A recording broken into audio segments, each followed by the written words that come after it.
First Date Follow-Up. Powered by the Advocates Injury Attorneys. Online at advocateslaw.com. Because it's Christmas time, we're counting down the 12 first date follow-ups of Christmas as voted on by you. Yeah! We count down all the way to the number one first date follow-up that you voted on. Jessica is on the phone today for a first date follow-up, and she's getting ghosted by a dude named Chase. So we're going to call him in a little while and see if he'll tell us why he's ghosting her and maybe get her another date. But first, Jessica, how long has it been since you heard from Chase? Hey, so it's been about a week since I texted him. He responded the first time, but since his first response, I haven't heard anything back. Okay. How did you guys meet? And then what was that date like? So we actually met at a club. And honestly, it was like more of a rave than a club. And I don't even go out that much. So I was just like letting loose after a long week. And I was dancing next to him, and we were both just having a good time, not really talking. And then I bumped right into him, but he caught me before I fell. Hallmark movie. Yeah. Very romantic. I looked up at him and I smiled, and I was just like immediately smitten. He was so gorgeous. So we danced for a little bit. And then I asked if he wanted to go to the bar for a drink. And I know it sounds like a rom-com, but it actually literally did happen that way. And then we just went to the bar and sat there getting to know each other. Well, we tried to, because it was extremely loud in the club. So I think he was there like with his friends celebrating something, but I couldn't really tell what he was saying half the time. And also we were both pretty drunk, and there were some extra party favors that we had as well. So we were definitely feeling a little handsy. Okay. And he didn't live that far from the club, so he asked if I wanted to go to his place for a little quiet time. That's what he called it. And I agreed. And so we both just walked a couple blocks to his place. We sobered up a bit. We were still feeling kind of frisky, so we kind of like briskly walked to his place. And once we got there, I definitely made the first move. And he was okay with that. So, clothes were flying off. Wow. That doesn't sound like quiet time to me. Compared to a rave. I can't say everything that happened that night because this is a morning show, but afterwards we just laid in bed, and in like a backwards date kind of way, we actually got to know each other a lot better. After all that, like, so the next morning you guys talked and really got to know each other?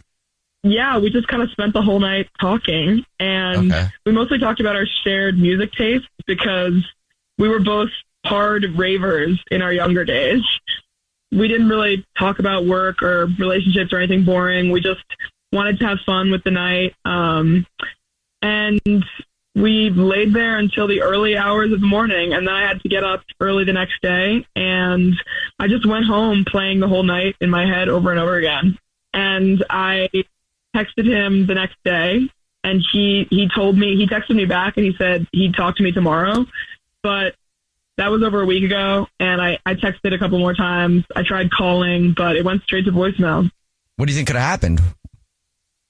Honestly, I feel like maybe I was just too enthusiastic, and I came on too strong, and I just sort of like hooked up with him without really knowing him at all. And so I think maybe I feel guilty about the order of our date, and I think maybe he just thought of it as like a one-night stand. And I don't blame him if he thinks that, but I just feel like it would suck to lose this opportunity. Yeah. But if you're calling him, then he would be like, well, maybe it's not a one-night stand then. Right? But then like also a one-night stand, do you sit there and talk the next day? Because usually it's like, thank you, nice to meet you, and you're out. Yeah. Yeah, that's true too. Does he have a girlfriend? That's the thing that always makes me nervous is when I don't hear after you have a great connection. And usually when they ghost, it's because they're hiding from somebody else.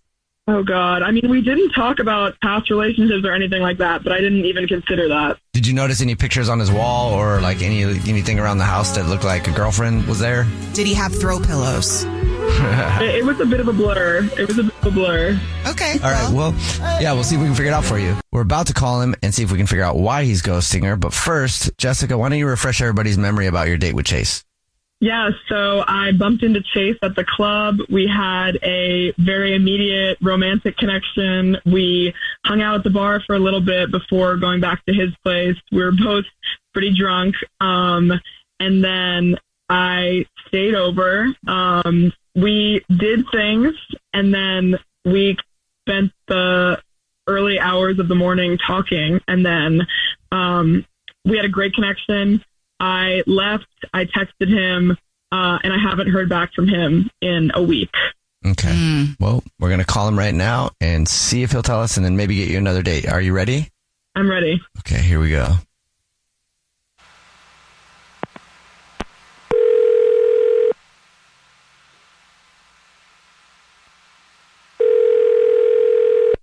Hello. Hi, may I speak to Chase, please? Yeah, this is Chase. Chase, how are you, man? My name is Jubal, and this is a radio show called The Jubal Show. Hi, Chase. I'm Nina, also on the Jubal Show. Hi, and I'm Victoria. What's up, guys? How are you? Good. Have you heard of the show before? In passing, I was out once and someone was talking about you guys' show. I had never listened to it, but I've heard of you guys. Yeah. Okay. That's good. Sweet. Well, we do a segment on the show. It's called the First Date Follow-Up.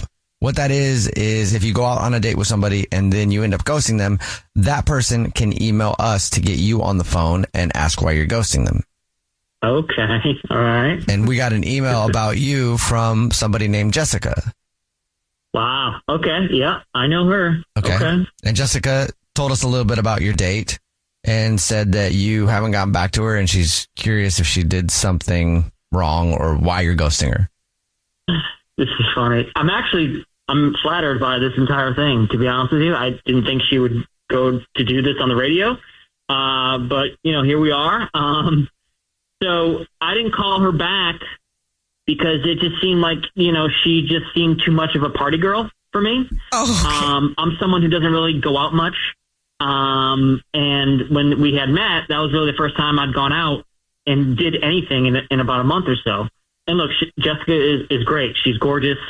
It definitely felt like I was in some sort of romantic comedy situation, like a movie. Yeah. She bumped into me and like, oh, look who it is type thing. And it's like a Matthew McConaughey movie or something. She fell and you picked her up and then the music stopped and. Yes, she fell into my arms and she was falling and I grabbed her arm and was able to kind of catch her from hitting the floor. But, her defense, she was drunk. I think to say she was trashed was pretty fair. But she seemed like it was an everyday situation as far as that. And I'm not judging her at all. We've all kind of been through these situations at clubs and I get it. But I'm usually not that fun. I think I came off of like a super fun guy and I'm pretty boring and low key. We did go back to my place. I was kind of barely hanging on there. We had a few drinks, obviously. She, on the other hand, incredible energy. Like, wow, she was really hanging onto my arm, just kind of being all over me, which I kind of liked. Obviously, we kind of, did some things. I didn't text her back saying it. I feel bad, now that I'm saying it out loud, to be honest with you. So you're quite literally ignoring the signs from the universe to talk to Jessica, who fell into your lap. Yeah. Is what it sounds like to me. Because you feel like you can't keep up with her? She's got incredible energy, and I'm sort of an introvert, and I was having a few drinks that night, so I was very eased and just kind of feeling myself a little bit. I'm not that guy usually, and I don't go out much, and the drinks are flowing, and then she kind of comes into the world, and we just had a good night that night. And that's all you know about her, right? Yeah, pretty much. We didn't get too deep in the conversation. In your head, you just picture someone who's just like bouncing around and always on the go and has to be out places and doesn't ever want to be home. Like, I don't know why you think that wouldn't work. I just think that she's someone who kind of bounces around, goes out a lot, parties, probably has a high-end job, probably goes out 4 or 5 times a week, probably drinks a lot, which is totally cool. And I understand that probably goes to a ton of concerts and raves and whatever. I'm just not that guy. Okay. All right. Cool. You're making assumptions, but yeah. I mean, you might as well ask her yourself. Good point. Chase, you can ask her yourself because she's actually on the phone and has been listening this whole time and wants to talk to you. Hi. Oh, boy. Dude. Hey, Jess. You are not going to believe this. I am literally a librarian. What? What? I swear, I never go out. I never go out at all. No, I understand. Jess, there's no way you're a librarian. I don't think those even exist anymore. I appreciate what you're doing, of course, but Oh my God. I'm super low key, so it's just no. I understand it. You don't have to lie about it. What? We still exist. I'm literally a librarian. I'm not kidding. Time out. So you actually, I'm just genuinely curious, you actually work at a library and a librarian? That's what it is. Yes. I went to school for this. I am not making this up. I've never met a librarian before. You guys didn't hang out at libraries? Well, I mean, yeah, when you're in the library, but like in outside of their natural habitat. Oh, okay. That's cool, Jessica. Yeah, thanks. Jess, I guess, because usually librarians are boring and introverted too. So what are you doing? How did we meet at a club? Like, how did that even happen? Well, I honestly never go out at all, but my friends kind of like coaxed me into it that night. And so I just decided to say, I just happened to be out that night. That's like not even my lifestyle either. Oh, that's why when we first talked to you, Jessica, you said that you used to go to stuff like that all the time. Yeah. Okay. That makes sense. In high school. So the universe quite literally had you fall into his arms. I feel like I can't let you guys walk away from this. Yeah, I was just really into him, and I feel like we were both just letting go. We both happened to be there that night. Honestly, I feel like a moron. Jess, I'm so sorry. I apologize. I feel like an idiot literally judging a book by its cover here, and that sounds so stupid. Wow. I totally was jumping the gun and had no idea. And I'm obviously, frankly, I'm just jealous of how much energy you have, that night and the next morning and seemingly the tolerance of a 20-year-old. So never in a million years would I think you're a librarian, to be truthful. Chase, would you like to go out on another date with Jessica? We'll pay for it. Hell yeah. Yeah. I definitely need to make it up to her for sure. Jess, I feel like an idiot, and to take you out on an actual low-key night, I'm done. I'm down. I think that'd be great. And the chapter to their book continues. Yeah, exactly. Hey everyone, it's me, Katie Couric. Did you know that I recently joined Substack? Very exciting. It's where I'll be sharing my unfiltered conversations with the people everyone's talking about. I'll also tell you what I'm reading, what I'm watching, what's making me crazy, and what's giving me hope. If you like deep dives, hot takes, and real talk, you're in the right place. Search Katie Couric on Substack and hit subscribe. I'll be there reporting live, most likely in my pajamas. See you there. Welcome to Decoding Women's Health. I'm Dr. Elizabeth Pointer, Chair of Women's Health and Gynecology at the Adria Health Institute in New York City. I'll be talking to top researchers and clinicians and bringing vital information about midlife women's health directly to you. 100% of women go through menopause. Even if it's natural, why should we suffer through it? Listen to Decoding Women's Health with Dr. Elizabeth Pointer on the iHeartRadio app, Apple Podcast, or wherever you get your podcasts. Atlanta is a spirit. It's not just a city. It's where Crunk was born in a club in the West End. Before World Star, it was 559. Where preachers go viral and students at the HBCU turned heartbreak into resurrection. Where dreamers brought Hollywood to the South and hustlers bring their visions to create black wealth. Nobody's rushing into relationships with you. I'm Big Rube. Listen to Atlanta Is on the iHeartRadio app, Apple Podcasts, or wherever you get your podcasts. I'm Robert Smith, and this is Jacob Goldstein, and we used to host a show called Planet Money. And now we're back making this new podcast called Business History, about the best ideas and people and businesses in history. And some of the worst people, horrible ideas, and destructive companies in the history of business. First episode, how Southwest Airlines used cheap seats and free whiskey to fight its way into the airline business. The most Texas story ever. Listen to Business History on the iHeartRadio app, Apple Podcasts, or wherever you get your podcasts. I'm Eva Longoria. And I'm Maite Gomez-Rejon. And this week on our podcast, Hungry for History, we talk oysters, plus the Miambichir stops by. If you're not an oyster lover, don't even talk to me. Ancient Athenians used to scratch names onto oyster shells to vote politicians into exile. So our word ostracize is related to the word oyster. No way. Bring back the Osterkong. Listen to Hungry for History on the iHeartRadio app, Apple Podcasts, or wherever you get your podcasts. This is an iHeart podcast. Guaranteed human. Brooke and Jubal's second date update. I'm a little confused by the email that we got in for a second date update today. It's from a dude that says he went out on a date and everything went well. And even at the end of the date, he asked if he could have a kiss, and she said yes. Okay, that sounds all really successful. The thing is, he never said if they did kiss. He just said she said yes. So I don't know if they didn't actually kiss and that was that was enough for him. I'm not sure. But his name is Martin, and he's on the phone. What's up, Martin? Hi, how's it going? Good. Can I call you Marty? Call you Marty. Actually, I'd prefer if you guys called me Hoppity. Wait, what? Huh? That was not what I thought you were going to say. Yeah. Hoppity. Is that Okay. your nickname? It is. I like frogs. I'm a lover of all things having to do with frogs. So, yeah, all my friends call me Hoppity. Okay. Well, you sound very interesting, Hoppity.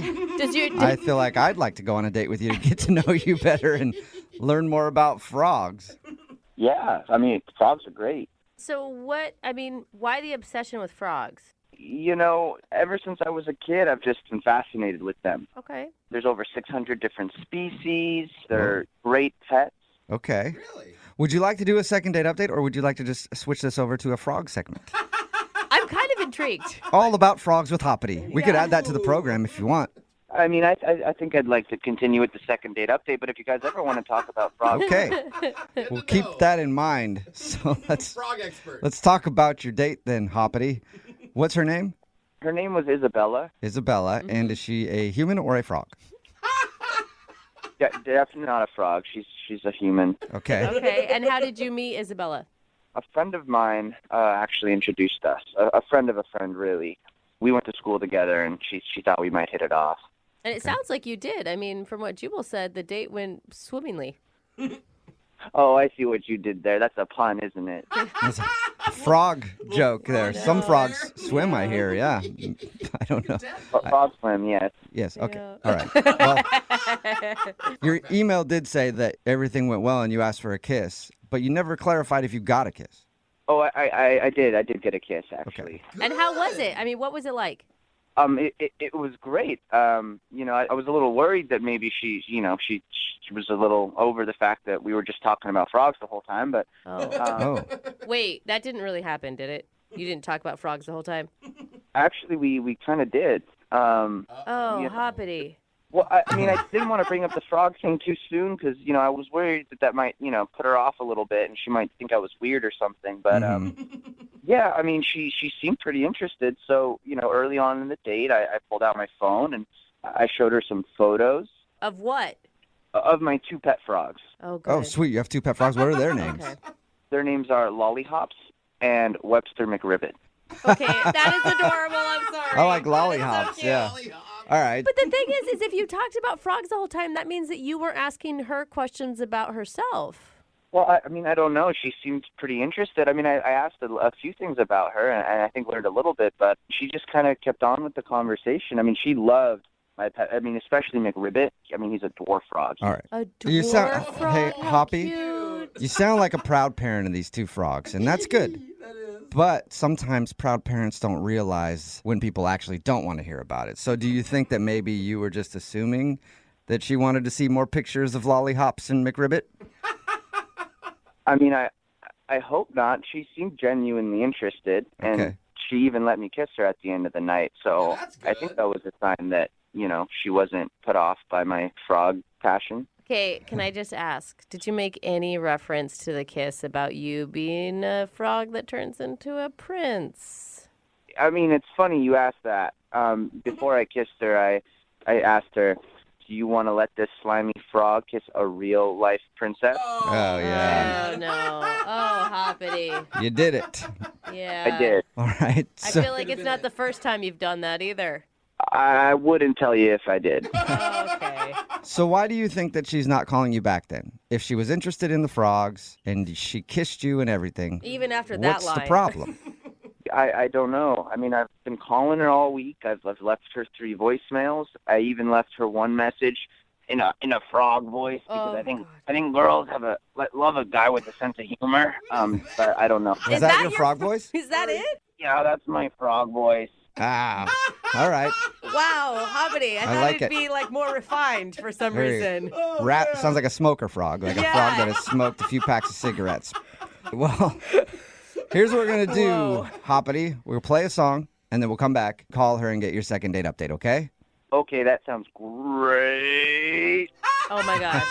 Hoppity. Love it, Do dude. not laugh at that, Jose. Keep that going when we come back, God. okay? Hang on. Moving 92.5. Brooke and Jubal in the mornings. Second date update. And welcome back to our exciting news segment here at Brooke and Jubal in the morning. Are you frogging kidding me? Oh, God. With Hoppity, where we dive into the exciting world of everything that frogs have to offer and learn new facts. Are you frogging kidding me? They do what? Gets me every time. It is the second part of your second date update. And why are we talking about frogs? Because Martin is on the phone. He actually prefers to be called Hoppity because he loves frogs. And he went out with a girl named Isabella. He said they had a great time. They did talk a lot about frogs. But he got a kiss at the end of the evening, and now he's not sure why she's not calling him back. So we are about to get her on the phone and see if we can figure it all out for you, Hoppity. I just want to clarify. We talked a lot about frogs during the dinner, but, we talked about what she liked to do for fun, too. Well, that's good. What was it? What is she like? I can't remember. Okay. That's not good. I'm glad you were paying attention, Hoppity. I really feel like you really made this date all about you. Can you tone down the frogs if you guys do go out again? I can, but, I just want to remind you guys, during the dinner, she seemed really excited about my two pet frogs in the pictures, so, I think she's really into them. All right, well, we'll find out the truth here in a second. Yep. I'll dial her phone number right now, and we'll see if we can figure it all out, okay? Thank you. Oh, the frog voice. All right, stop doing the frog voice, Hoppity. In my opinion, I don't think you should do that when you get her on the phone. I'm seconding that opinion. Okay, guys, I'll lose the frog voice. Okay. All right. Just for now. After you guys have been dating for a little while, give her all the frog you want. But right now, dial it back on the frog a little bit. Here we go. I'm dialing her phone number.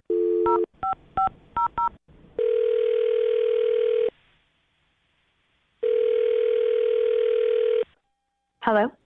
Hi, may I speak to Isabella? This is Isabella. Hey, Isabella, how are you? This is Jubal from the radio show Brooke and Jubal in the Morning. I'm sorry, Mhm. You're from where? Brooke and Jubal in the Morning. It's a radio show. Okay. What do you want? I want to know more about you, Isabella. Is this a prank call or something? No. We're not some cheesy radio show that does prank calls. Come on. Isabella, yes, we are. This is something we do called the second date update. That's where if you go out on a date with somebody. Oh, okay. I've heard those.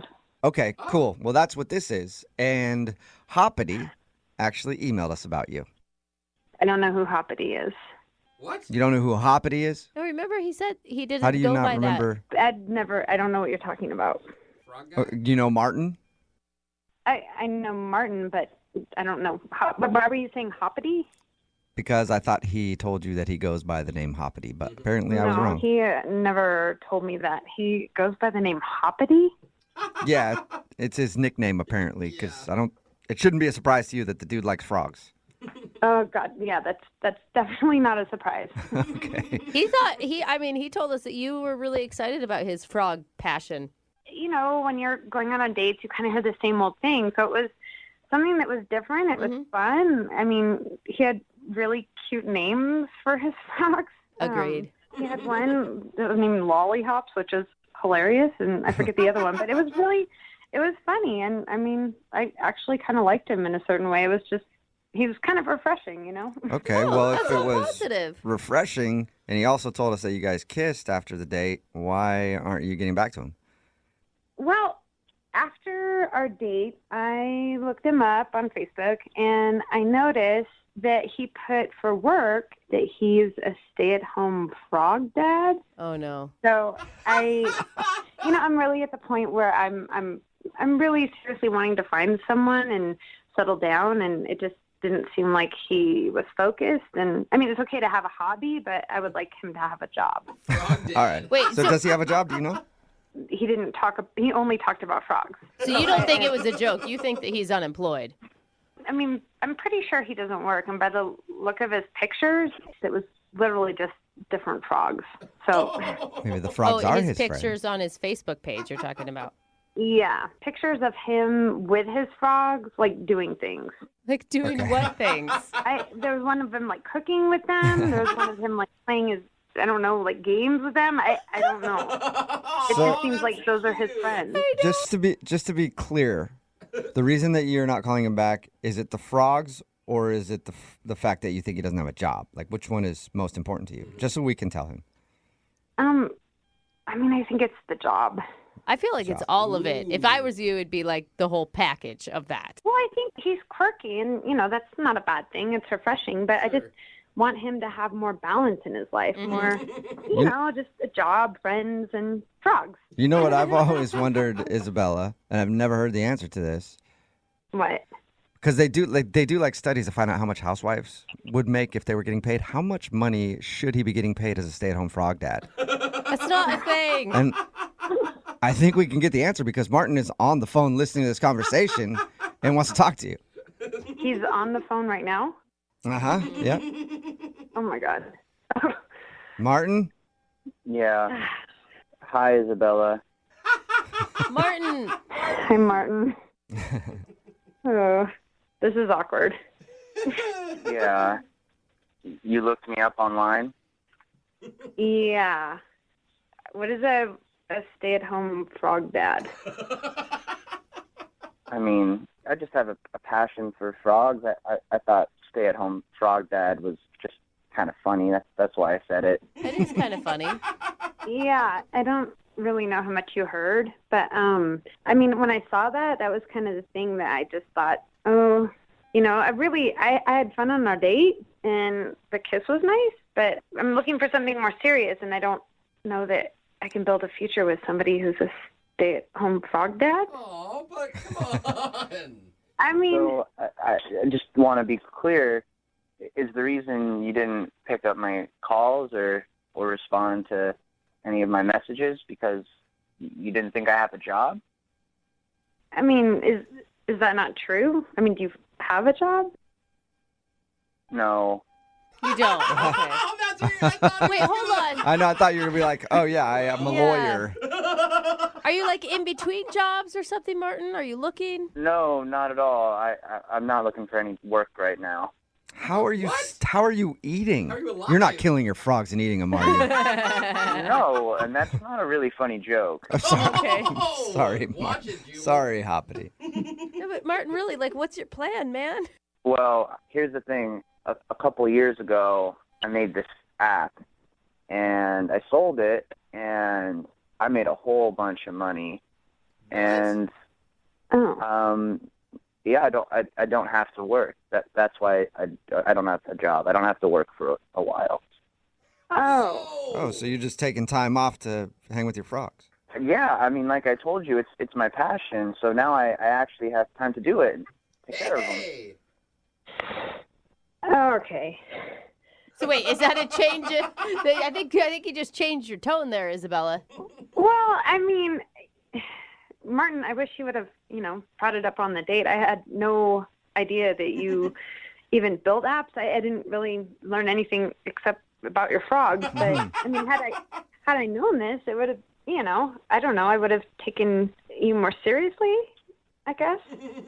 Yeah, I mean, I don't really want to publicize all that information. I feel like it's kind of private. I mean, if you'd asked what I did for work, I would have told you the situation, but I don't like posting that on Facebook. I think it's kind of, I don't know, arrogant. Yeah, that makes sense. Yeah, it's arrogant to be like, oh, I created a cool app. It's not arrogant to go like, I love my frogs. I agree with you. I agree with you on that one, Hoppity. Man. Okay, well, I feel kind of like an idiot. How do you feel, I mean, Hoppity, are you mad at her for judging you, or do you understand where she was coming from? I'm not mad. I guess I just wish she'd asked if it was that big a deal to her. Yeah, that's true. Instead of making her own judgments? Mm-hmm. Well, I think that you were so excited about your frogs, and it was so different for me that I actually genuinely liked hearing about your frogs, and so I think we spent most of the time talking about that. So, but after the date, I did want to know more about you, and Well, I'm really glad to hear you say that, Isabella, because anyone that's going to be a part of my life has to, like my frogs, and my frogs have to like them. If that weren't the case, it might be a bit of a deal breaker. Well, at least we got that very important thing taken care of. Absolutely. That you're appreciative of his frogs. Isabella, would you like to go out with Martin on a second date? We will pay for it. Yeah, I would. I will say she has from the start said the frogs are fine. That's true. And you even did the frog voice on a voicemail to her, and she was still okay with that. Yeah, no, actually, I thought that was kind of cute. I laughed. I listened to it twice. Hey, good. Listen to it twice. Hey, Martin, this would be the time. Remember we told you to dial back on the frog voice? This would be the time to throw it in there. Yeah. You like the frog voice? It sounds nothing like Oh, my God. You're silly. Hop along. What is your name? What is your name? Hoppity? Hoppity. Okay, Hoppity. Hey, I like it when you say my nickname. That kind of makes me feel good. Uh-oh. Okay. All right. I am so weird. I'm getting way too turned on by the second date update, so we have to end this right now. Congratulations to both of you guys for getting another date. Yeah. Well, guys, I never told you officially whether or not I'd go out on another date with her. Oh, yeah. Good point. Yeah, good you point. didn't. I was assuming. So will you go out with her again? Are you kidding me? Yeah. Oh, my God. All right. I think there's a match made in heaven. Yeah, I think it is. Yeah. All right. Congratulations, you guys. Brooke and Jubal in the morning. Everybody texting in at 78592 right now thinks that Isabella from today's second date update is a gold digger. Yeah. And I don't think so. I think she might be in love with money. That's all. She likes money a lot. Talking about today's second date update, if you missed it, this dude, he calls himself Hoppity. Yeah. That's his nickname because he's obsessed with frogs. Yeah, very. Anyway, he wanted to call this girl Isabella, who he went out with. She wasn't calling back. Why wasn't she calling back? Because she went to his Facebook page and he had his employment listed as a stay-at-home frog dad because this guy loves frogs. So she just assumed that he was unemployed, but it turns out he actually created an app for something a while back and has a bunch of money, so he doesn't really work. But he loves frogs, so he stays home and takes care of his frogs. And then when she heard that, she was like, oh, well, I love a guy with passion. Oh, you guys. And I actually... just that you're passionate about frogs is so attractive to me. Now I want to go out with you. I actually support her. I don't think she was after just his money. I think that she wanted somebody with direction. Yeah, because if she was just after his money, she would not have put up with the frog, all the frog stuff. Yeah. Like, she was fine with all the frog stuff even before she found out he didn't have a job. I guess, yeah. But on the surface, it's like, weird frog guy can't get a date. Well, he's rich. There's a stereotype. Rich frog guy can't get a date. But he couldn't get a date not because of the weird frog part, because she thought he didn't have direction. There's a difference. That's the difference money makes, right? Because if you don't have money and you're obsessed with frogs, you're just a weird frog guy. Yeah. But you make money, all of a sudden you're eccentric. And you have really cool interests. She was fine with the frog thing. Yeah, no, I'm not even talking about that anymore. I'm just talking about the difference in money. Okay, like, I see, you're crazy if you're broke. You're eccentric if you're rich. Yeah, that's true. Remember, if you want to do a second date update, all you have to do is email the show, and we will call the person who didn't call you back. The guy on the phone today that wants to do a second date update was impressed by the girl that he wants us to call back today by how quickly she dropped to her knees. Whoa. What? That is not a way I want to pray. He met her at church. Gosh. Why do you do that to me? You guys are perverts.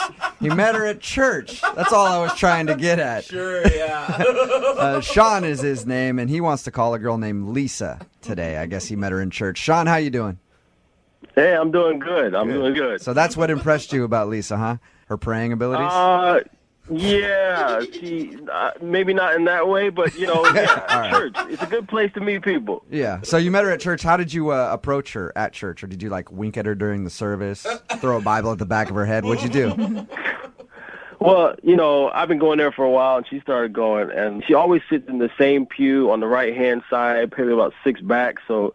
I've been watching her for a while, and I was like, it's time to make a move. Mm-hmm. It almost sounds like you're stalking her at church with details like that. Well, no, Sean. you do. I grew up in the church, and there's usually a couple hot girls, and you always know where they sit, and you kind of want to sit diagonal so you can stare at them while you're at church. Yeah, it's not that weird, Sean. Thank you. So how did you approach her? Well, it was the end of the service, and we're all leaving, and we're all standing in the foyer, and I mean, I just went up to her and I was like, hey, I noticed you and I had my eye on you, and I was wondering if you just wanted to go grab some coffee. Just, nice and simple. That's what I said. And you had never talked to her prior to that. This is the first time you guys had ever talked. Yeah, exactly. I mean, you smile, you walk past people, but I never really, said anything to her, and she never really said anything. So, yeah, it was just kind of just walked up to her and just said that. Did you get the vibe like she knew who you were, too? A little bit. I mean, she, you said wink before. I mean, I didn't wink, but that smile, the way they look at you. Yeah. So you were definitely throwing her flirty glances and stuff like that. Yeah, of course. Okay. I mean, hey, she's cute. All right. So obviously she said yes to coffee. How was that little date? It was good. I mean, listen, I did everything. It was raining that day, so I waited in the parking lot. She pulled up. I walked her from her car to the front door, and then opened the door for her, of course. And sweet. We sat down. I mean, I pulled out the chair, all that kind of stuff, and it went good. It went good. That's really sweet. I mean, you sound like a man who's looking for a relationship. You want something more out of this date, I guess. I really was looking for something. I mean, she seems great. She looks hot. In church. I mean, what more could you want, right? How was the conversation? It was good. I mean, we talked about this, we talked about that. One thing I like is, it's not just all, church talk. I mean, there's the real world, So we're talking about our jobs and what we like to do and that kind of stuff. And I bought us everything. I mean, I'm thinking I did everything right. I walked her back out. Rain kind of was away, but, I still had the umbrella. That way it could stay closed, you know what I'm saying? So I walked her back to the car, opened the door, gave her a kiss on the cheek. Of course, it's just first date, so no, tongue wrestling. Right. So gave her a kiss on the cheek and just closed the door, and she drove off. And how many times have you tried to call her since? I mean, not every day, stalk 5-6 times a day, but, try in the morning, try at night. I mean, I've been trying, so. And you haven't seen her at church or anything? I don't know. I mean, I haven't been to church since, so I haven't had the opportunity to see if she's been there. So I'm not really sure. She just hasn't been returning my phone calls. Okay. Is there anything that you can think of that would make her not want to call you back? Well, there's just one thing that happened. I mean, she wanted to, it sounds really stupid. I don't know. It just keeps replaying in my mind. So she wanted something to drink, right? So she wanted orange juice. Mm-hmm. And I'm like, it's cold, it's raining, it's wet outside. Why would you get orange juice? So you said that? You questioned her orange juice choice? Did you really tease her about it? Well, I didn't think it was mean. I just went ahead and ordered her a hot chocolate. I mean, I was paying, so I was like, listen, it's cold outside. So she wanted an orange juice. You said, no, you're getting hot chocolate? Yeah, I did, I mean, I just don't understand why you would order orange juice on a cold, rainy day. It's wet outside, we're just stomping off our rain boots with all this water. I got my wet umbrella, and she, wants to get a wet, cold orange juice. Yeah, but that would come off as a little controlling. I don't think so. I mean, it just didn't make sense to me. So maybe that's it. I don't know. Maybe she didn't like that happened. I don't know. Did she get her orange juice at all? No, why would you get orange juice? Yeah. It's cold outside. Orange juice for you.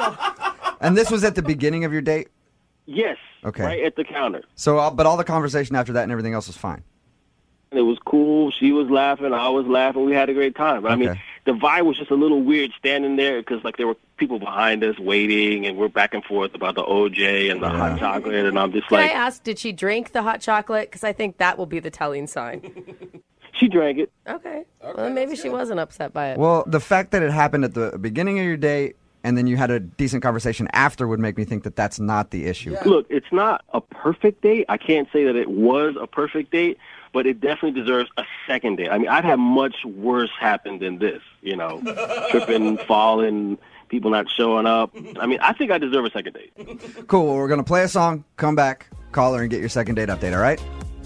All right. All right, hang on. Moving 92.5. Brooke and Jubal's second date update. All right, if you're just tuning in for the second date update, Sean is on the phone. He met a girl named Lisa at church, and she's not calling him back after their first date. They went out for coffee, enjoyed some conversation, and he can't figure out why. The only thing that he can think of that might have turned her off a little bit was at the beginning of it when she ordered an orange juice at the coffee place, and he kind of gave her a hard time for that because it was wet and rainy and cold outside and said, why are you going to do that on a wet, rainy day? And then he ordered her a hot chocolate. But the date continued and it seemed to go fine, so I don't know if that's really the reason. We're about to get her on the phone and find out what went wrong. Sean, you have any last thoughts before we give her a call? No, I mean, let's get to the bottom of this. All right. Okay. And you guys haven't worked out on how you're going to win her over with your words of romance.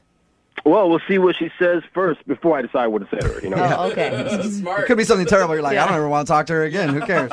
All right. I'm going to dial the phone number right now, get her on the phone, and get your second date update. Here we go, man.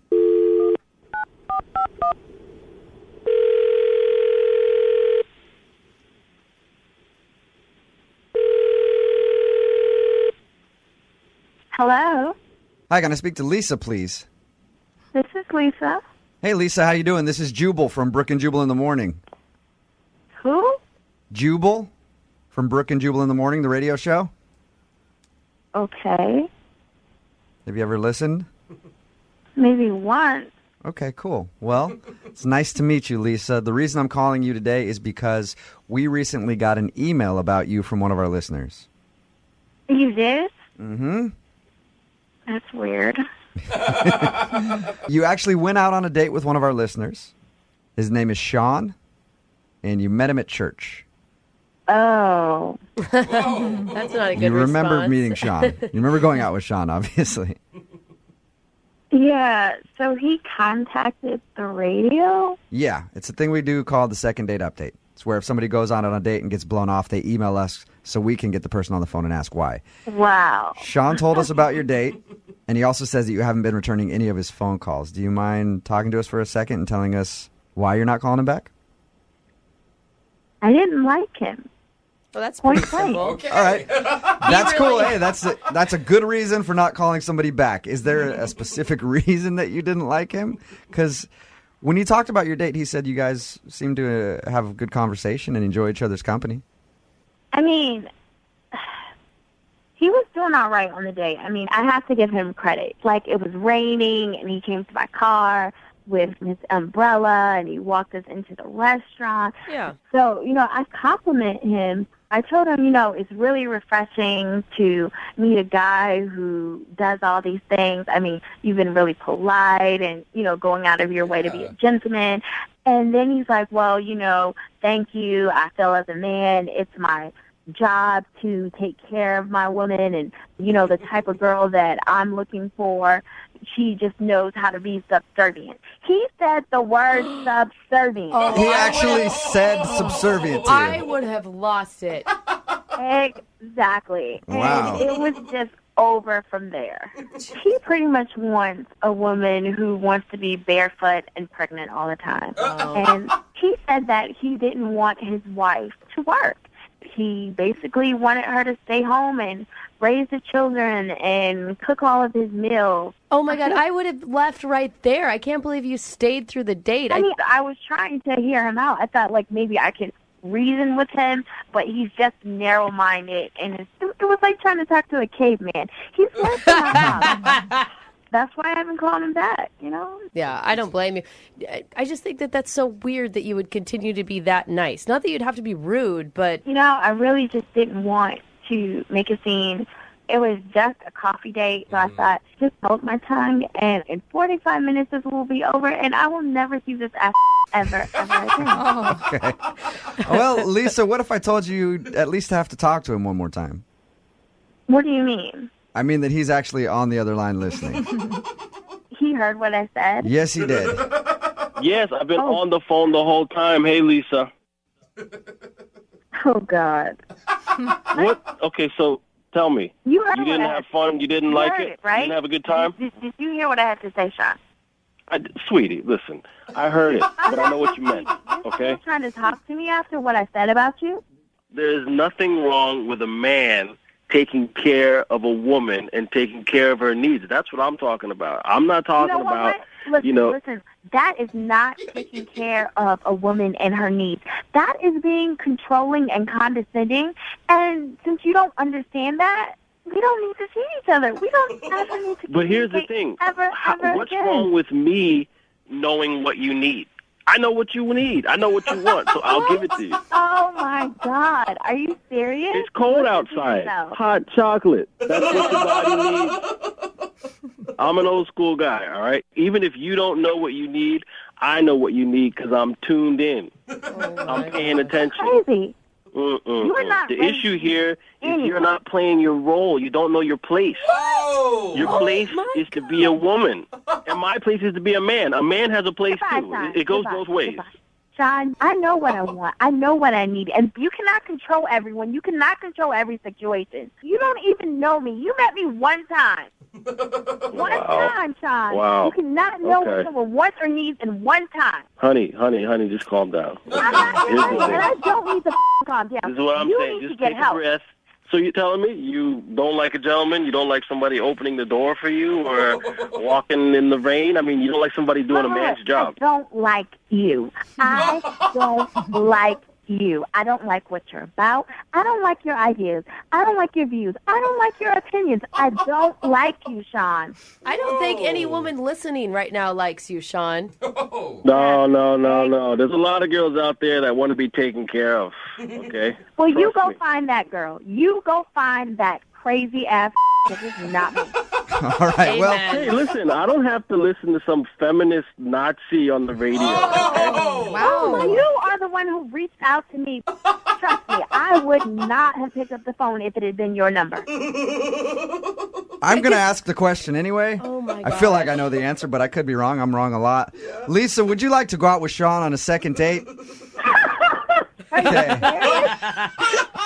I love you, Lisa. All right, Lisa. I do. Well, thank you very much for your time. I appreciate you being honest with us. You're welcome. All right, take care. Yeah. There you go, Sean. God, That's Sean. your answer, man.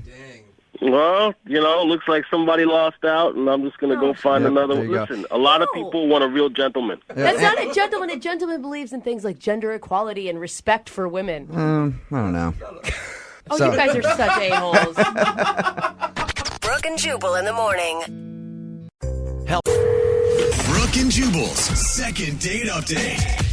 When we first saw this email about the second date update, I assumed it was Mason from Afternoons here at women925.com. And I was just going to simply respond and go, they haven't got back to you because they already sealed the deal on your first date, so they're not going to call you back. Because You jerk. That was low, Jubal. Low blow to Mason. Low or true? Yeah, exactly. This Mason actually happens to be a guy. Mason, how are you? Hey, how you doing, Jubal? I'm good. Now, you went on a date with a girl named Molly. Tell us about it. So, basically, we're at the Seahawks Green Bay crazy Monday night game. That is the best first date ever. I hope she put out. Right? Exactly. I thought I kind of had all my ducks in a row. I thought I was killing it. Yeah. But as soon as that touchdown pass was thrown at the end, you're like, yes, thank God. I love you, Golden Tate. Okay. So what happened after I thought I had it in the bag, but we start walking out, and she makes a beeline for her car. And I'm like, where are you going? So I call her. She doesn't return my calls. I don't know what's going on. Was she a Green Bay fan? No, I mean, unless, she was secretly a Green Bay fan. So what did she say to you when she beelined to her car? She didn't say anything. It was kind of like, I don't know. Maybe I had a few too many. I don't even know. But it didn't make any sense. So that's why I need Jubal to take this one. Are you an angry fan? Because when I go to games, I drop a lot of colorful language. Especially if there's small kids around. Oh, even more if there's small kids around. I need them to learn things. It makes them more angry. So are you one of those kind of fans? Do you get like that into it where she would have been like, whoa, this guy's a little bit too much? No. I'm a huge Seahawks fan, but, I knew how to lay there, so I wasn't going to be crazy. Okay. You are totally in the dark on this one. Yeah, I have no idea. I don't know what's going on. Right. Okay, cool. Well, we're going to call her right after this and get your second date update, okay?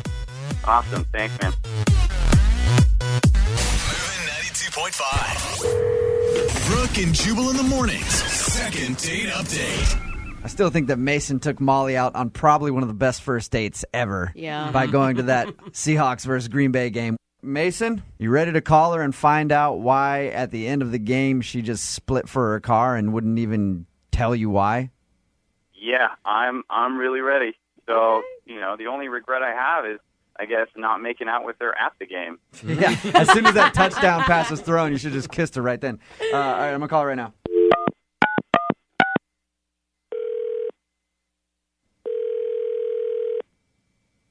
Hello? Molly, hey, how are you? This is Jubal from Brooke and Jubal in the morning on Moving 92.5. Hi. We do a segment on our show called Second Date Update. I don't know if you've heard it or not. Somebody emailed us about you. Okay. Who? You don't know who it could possibly be? I mean, there's more than one guy I haven't called back. All right. Nice. Oh, maybe that's the answer right there. Okay. It's a guy named Mason. You guys went to the Seahawks game. He said that you just, took off for your car and didn't say anything to him. I said goodbye. You did? As you were running away? I was walking fast. Dude, that's the most awesome first date ever. How could it have ended so badly? You can have a good time on a date, but that doesn't necessarily mean that person is the right fit for you. Molly, let me ask you this then. If you didn't think that you guys connected like that, why just leave after the game and not, at least really stand there and say goodbye to him or blow him off or pretend like you're going to call him back or something? Do I have to say? I don't want to hurt anybody's feelings. Well, he emailed us, so he's prepared to hear whatever it is that you have to say. He didn't ask me, though. Well, okay. Hey, Mason.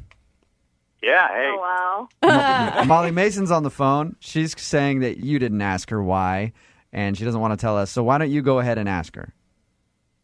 All right.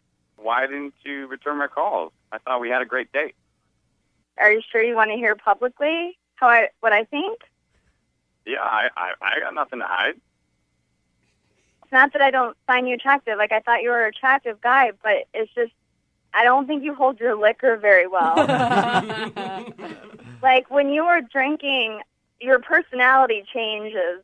Some people are, they laugh or they're funny or they're mellow, but you're angry drunk.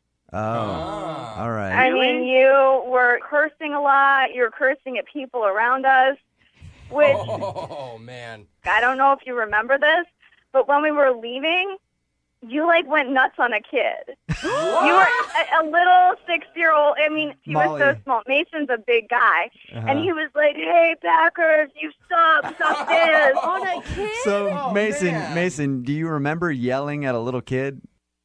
I do remember some small child wearing a green jersey, but that's something that, his parents never should have done to him.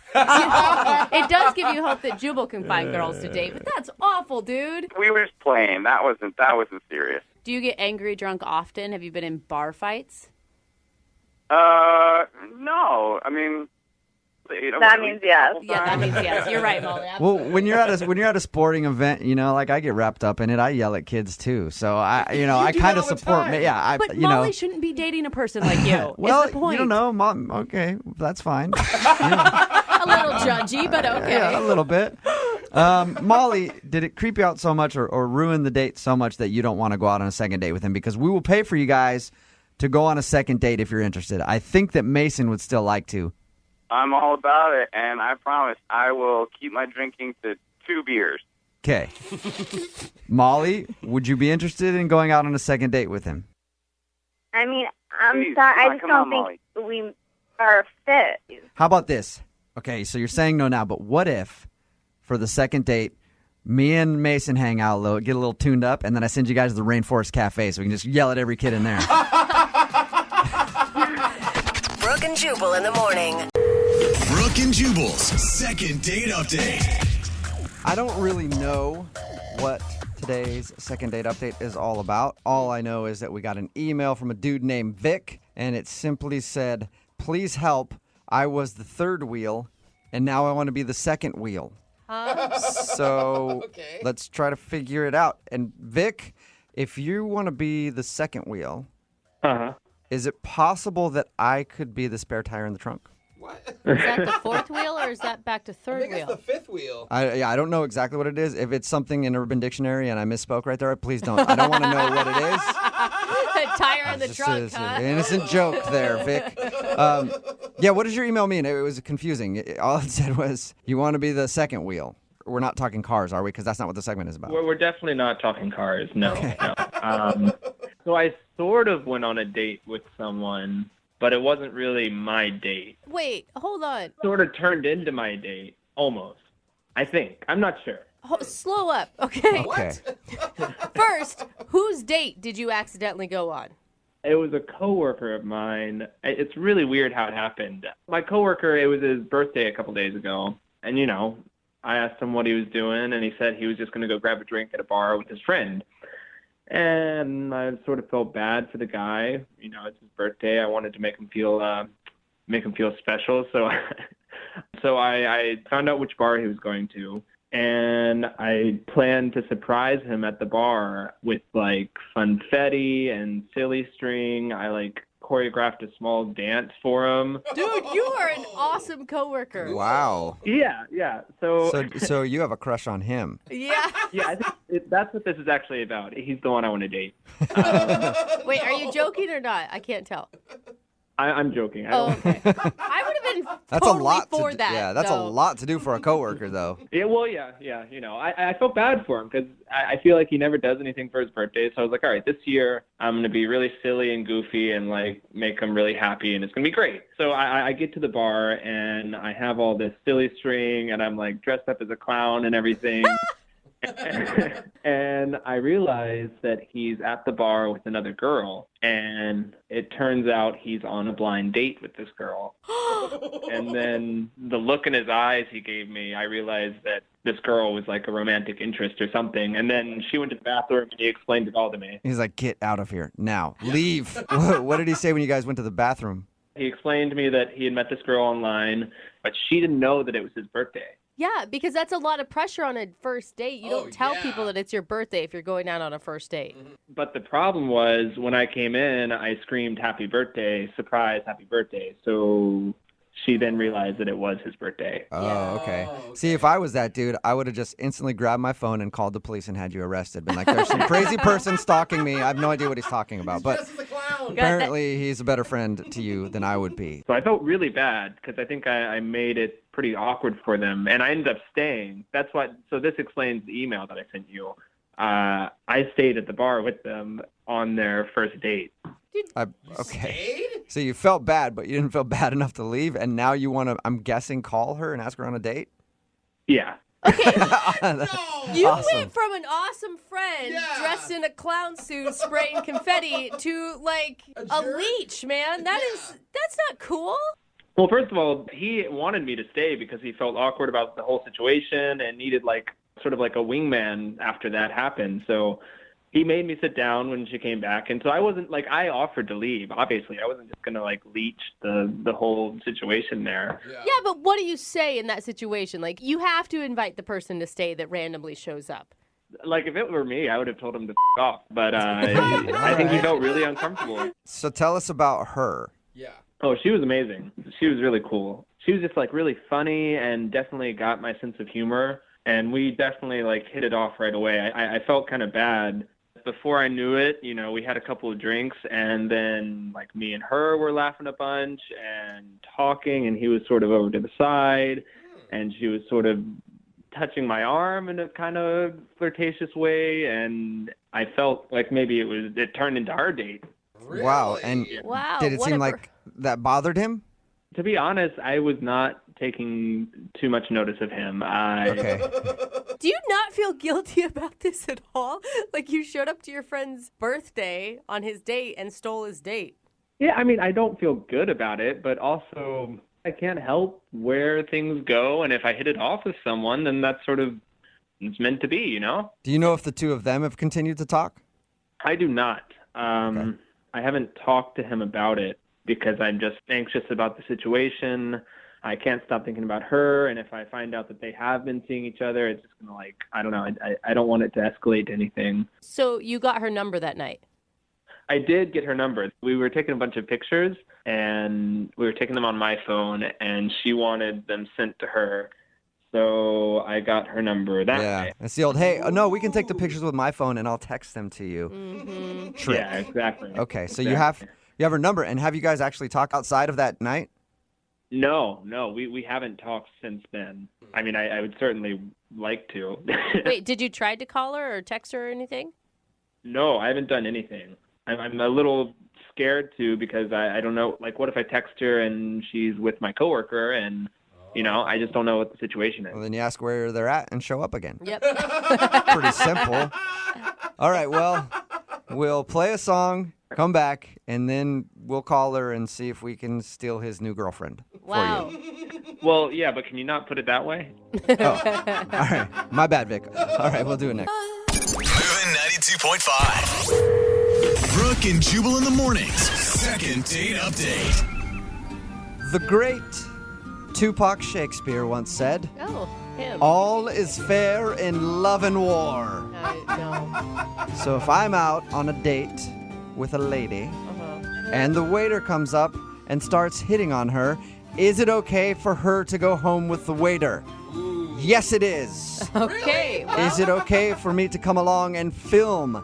Yes, it is. as long as the Did I other- request that happen on my date? Yes, I did. So all is fair in love and war. I'm But so enough about my confused. dating life. We're talking about Vic right now. He met up with his coworker who was out on his birthday having drinks with somebody that he met online. He kind of crashed the date not knowing that he was going to be out with somebody who he was interested in. But anyway, Vic ended up flirting with the girl, and he got her phone number, and now he wants to call her to ask her out. We don't know if his coworker is still talking to her or not, but we're going to call her anyway and attempt to steal his girl. Are you ready, Mr. Steal Your Girl? Vic? Yeah, I don't really know if I like that nickname. No? Well, it's truth, Yeah, sir. we'll try to come up with something else then. Vic, here's where I think you're going wrong, though. I feel like you should really talk to your coworker first before encroaching on his date. I mean, that's the only way to, I feel like, salvage your friendship. Yeah, but I'm not too concerned about the friendship at this point. I'm a little more occupied with getting this girl. All is fair in love and war. And if Vic would like me to come along and film, then I shall, because all is fair in love and war, Vic. I bet you have quite the video collection, Jubal. We shall have a viewing party sometime. Yeah, great. Anyway, Vic, are you ready to give her a call and ask her out? Or have us ask her out? Yeah, you guys ask her out. Okay. No, it's going to be crazy. All right, here we go.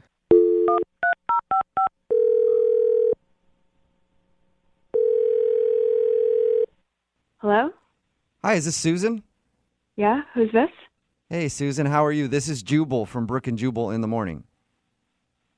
Okay, I don't know. Brooke and Jubal in the morning is a radio show. Okay. And I'm calling you today because one of our listeners actually sent us an email about you. Uh-oh. Oh, you're already Yeah. scared. That's a good sign, Susan. Yeah, is it good or bad? It's- If it's bad, maybe I don't want to hear it. No, it's actually really good. Okay. So we do a segment on our show called the second date update. That's where if you go out on a date with somebody and then they end up not calling you after that date, you can email us and we'll get them on the phone and ask why. Okay. Been on any dates recently? Yeah. So do you have any idea who would be wanting to call you? I don't know, maybe Scott? Scott. And is Scott a guy that you had drinks with and then his buddy showed up dressed as a clown? Yes. Yes. Yeah. Well, Perfect. This is about your date with Scott. I mean, I figured he was going to call me eventually. Yeah. Well, we're not calling on Scott's behalf, though. You're not? Nope. We're calling because you didn't tip the bartender, I guess. that is and not why we're on your date. calling. The bartender wanted to call me? No. His buddy, the guy that showed up as a clown, Vic, he wanted us to call you.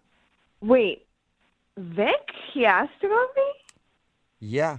He did more Oh. than ask about you. He emailed us to call you. Really? What did he say? Oh my he God. said, Your yeah, voice you is can- getting that high pitch thing, which can is tell always that- a good thing when you talk about boys and you're a woman. Yeah. Sounds weird when you say talk about boys and you're a woman. I don't know. Yeah. Talk about And you're a men and you're a girl, woman. That works for me. whatever. I don't know. Anyway, Males and you're female. sorry, Susan. Wait, no. So tell me, what did Vic say? Well, he said that he liked you a lot and that he Okay. had your phone number because you guys texted back and forth a picture or something. And he wanted to call to ask you out, but he wasn't sure how to do that. So he emailed us to do it instead because I guess that's less weird. Aw. Well, that's kind of sweet. Oh my I gosh. was meaning to text him too, but I thought it would be kind of weird. Okay, wait. Before we get any further, are you still talking to Scott, who you actually went out on a date with? I mean, he texted me a few times, but I don't know. I just he's just really not my type. So I haven't really responded. So Okay. let me just tell you what Vic told us. Vic told us that, he showed up and it was awkward or whatever. But he says that he felt like you were flirting with him the whole time while you were out with his coworker. Is that true? Sounds like it's true. Well, I don't think it was the whole time. Okay. Dude, if you were flirting with any man that was dressed as a clown for any amount of time, I feel like that means that you must like him a lot because clowns are not easy to be attracted to. Unless you have a clown fetish, Susan. Do you have a clown fetish? No, he was really cute. He wasn't wearing the nose or anything. Oh my You sound gosh, excited. Susan. I don't know. I had a really good time. And if you talk to him, could you tell him my mashed potatoes were runny? Your mashed potatoes were runny? Yes. What does that I don't know what mean? I mean. It's just like an inside joke between us. So could you tell him that? Sure. Susan, guess shouldn't so. you tell him like you'd like to see him again or something? Not your mashed potatoes were runny? Yeah, I just want him to know because we were talking about it for a while. So he'll get it. It's funny. It's Okay. funny. Well, hey, Okay. Susan, hang on. Let's see if he gets it. Hey, Vic, her mashed potatoes are runny. Yeah, Susan, you're right. He's laughing. You were right. What? Oh, I forgot to mention. my God. He's on the phone listening and wants to talk to you. Hey, Susan. Oh. Hi. Oh my God. That you guys mashed are potato so joke. Can't get over it. Can't get over that mashed potato joke, Susan. Write that down. Oh my God. Have you been listening to this whole thing? Yeah, I've been here the whole time. Oh my God. Oh my God. Yeah. Hi. Hi. This is weird because I can tell you guys hate each other and never want to see each other again already. Dude, I feel awkward listening in on the two of you even saying hi together. So giddy. There is a lot of chemistry there. I don't know what you're talking about. So are we going to just sit here and listen to you guys giggle for the next 5 minutes? Or are you just going to talk to each other? Wow, yeah. I'm sorry that I did it this way. I just wasn't sure if I should call or text or if that would be weird. So I hope this isn't weirder. No, I kind of like it because I didn't know if I should text you either because of how we met. Right, yeah. Sorry I didn't reach out to you, but I wanted to let you know that I haven't really hung out with Scott or texted him or talked to him or anything. So, yeah, I really wanted to talk to you. Really? Yeah. Isn't that obvious, Vic? It should be. I'm just making sure. Okay. Oh my God, you guys are so stinking cute. What are you feeling right now? Nervous? Yeah, a little bit. I don't know. Do you think Scott will be mad about this whole thing? I don't really know him as well as you. But we met. Yeah, I don't think he's going to be too upset. I mean, Well, hey, you guys, I know how we can tell because Scott's actually on the other line listening and wants to talk to both of you. What? No, it's No, really? No, he's not. I It's was a joke. joking, yeah. Oh my God. Oh, thank God. That'd be awful. Just some man comes in screaming obscenities and ruins all this giggly fun. Honestly, I don't think he'll mind. He's been like on a dating spree lately, so he sees girls all the time, and he's dusting chicks all the time. He's dusting chicks? Dusting. Does that mean literally with a duster or he's No, hooking up with a lot of... I have never heard... You've heard the term dusting, right? No. Not really. What does that mean? Leave him in the dust. It's like I mean, I guess, yeah. like shopping. You know, he's shopping around. Yeah. Okay. Okay. Yeah. All right. But So, I'm picky. I'm different. I don't really, see a lot of girls, but when I do meet someone that I really like, then I usually know because I'm picky like that. So, hey, Susan. Oh my God, that's so cute. Hi. Hey. Hi. Is that all right? Oh my we're God, just going to that's see so how long cute. you guys can Both do of you that shut up. I love it. back and forth. You guys are so darling together. Susan, would you like to go out with Vic again on a second meeting, actual date? We'll pay for it. Yep. Then you definitely. I'm pretty sure we know. Do a curveball there. I didn't Yeah. expect you to say yes. Dude, that would have been so sad if she denied him. Yeah. No, sorry. It's like, you know what now? All this talk about Scott, I Yeah. can't do it. So, Vic, there you go, man. You got your date. All right. I'm looking forward to it. Oh my God, what are you guys gonna do? I don't know. Maybe we should hang out with Scott. Yeah, hit him up. I'm sure he'd love to come along. Brooke and Jubal in the morning. What do you do when you've exhausted all options in the dating world? Oof. When plenty of fish has thrown you back? That's so sad. When you've swiped so many times, you reach the end of Tinder, and then your phone explodes. That's what happens when you get to the end of Tinder. Well, you have to call in the big guns and hire a matchmaker. And that's apparently what the guy on the phone for a second date update did today. He found the girl that he went out with by using a matchmaker because nothing else on the planet worked for him. Ethan, was that a good recap of why you hired a matchmaker? I guess so. It kind of makes me sound pathetic, to be totally honest. Oh, that's not what I was going for. I was trying to make it sound like you were just using a creative method that a lot of people don't use. I wasn't trying to make it sound pathetic at all. Well, now I'm just sad. Yeah. It makes the girl who decided to go out with you even more pathetic than you. Oh, well, that's a positive. Yeah. Go. Pathetic. Yeah. That's something. Only the really pathetic ones will go out with me. Right. That's great. Your email said that you used a matchmaker. I'm just making fun of it because I don't normally see that. Usually it's like online or you meet somebody in person, but why hire a matchmaker? You know, you mentioned Tinder and stuff like that, and I feel like even when people say they're kind of looking for relationships on those kind of sites, they're really not. Right. And I'm kind of over just going on dates. I want to find something serious. I got all that out of my system, you know, Right. and I want to settle down. So I don't know a whole lot about matchmakers. Does that mean that the girl is also paying this woman to matchmake her? Yeah, that's the whole point. Yeah, Okay. They find someone who's also using their service who matches you to the best of their ability, and then they get you in touch with each other. Okay. How do they figure out who to match you up with? You have to fill out a profile, and it's a lot like the dating sites online. It's just that this person is more professional and they're more serious, and they're good at sort of figuring out really successfully who your best match is. Oh, you sound like a pitchman because obviously it wasn't too successful if she's not calling you back. I mean, it worked for me. I thought it was great. I thought it was awesome. Yeah. But apparently the woman you went out with didn't think it was as great. What's her name?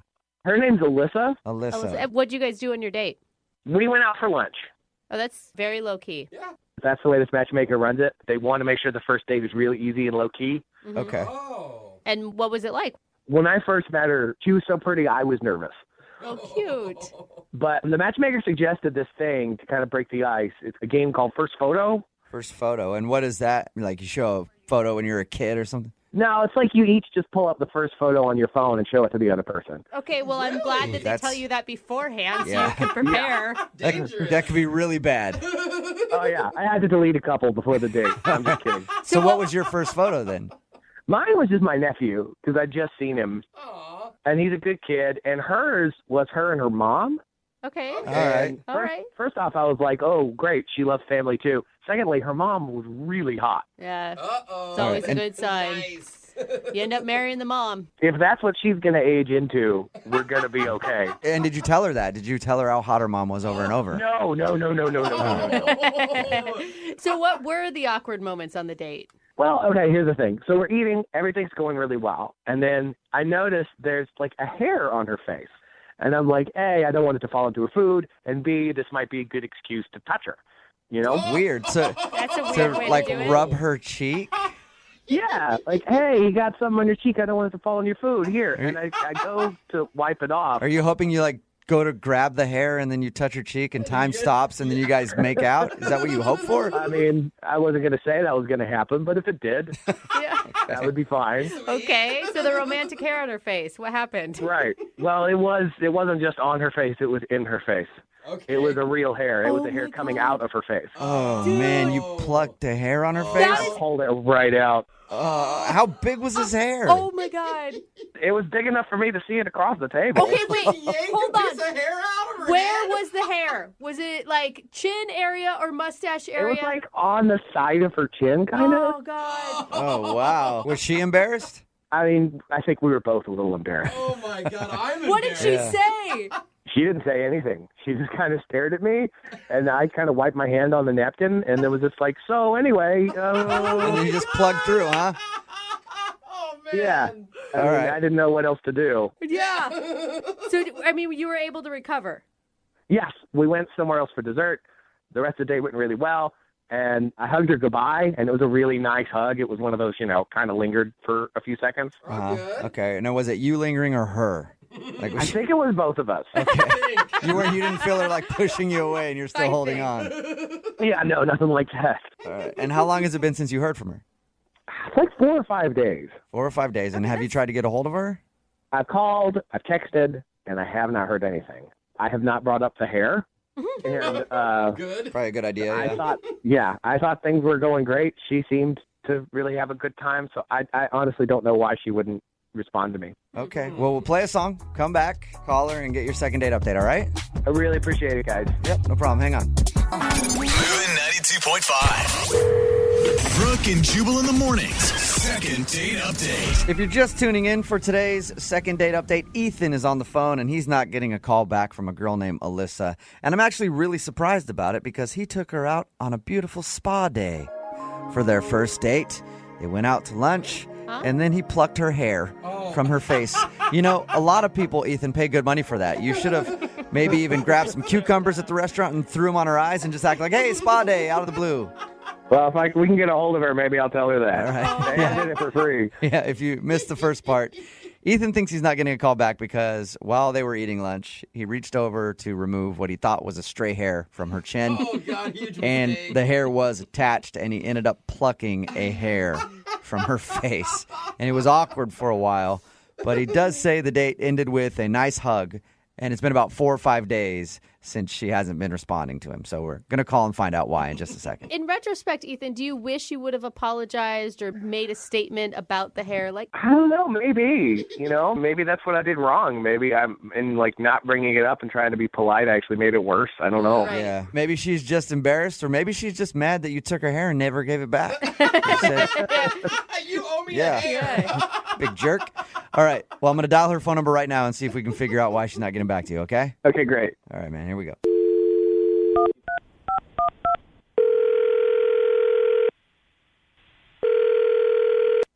Hello? Hi. May I speak to Alyssa, please? This is she. Hey, what's up, Alyssa? How are you? This is Jubal from Brooke and Jubal in the morning. I'm good. I'm sorry, who is this? Jubal from Brooke and Jubal in the morning, the radio show? You're from a radio show? I don't understand why you're calling me. Yes, I am from a radio show. It's called Brooke and Jubal in the morning, and I'm calling you today because we got an email from one of our listeners about you. What? Yeah, can you think of any reason somebody would email our show to get a hold of you? Did they nominate me for like a makeover or something? Dude, that'd be sweet. No. I wish that was the case for you. We don't really do stuff like that, so no makeover, I'm sorry. I don't understand. Why would someone email you about me then? Because you guys went out on a date, and now you're not calling him back. What? Yeah, equally exciting, right? His name is Ethan.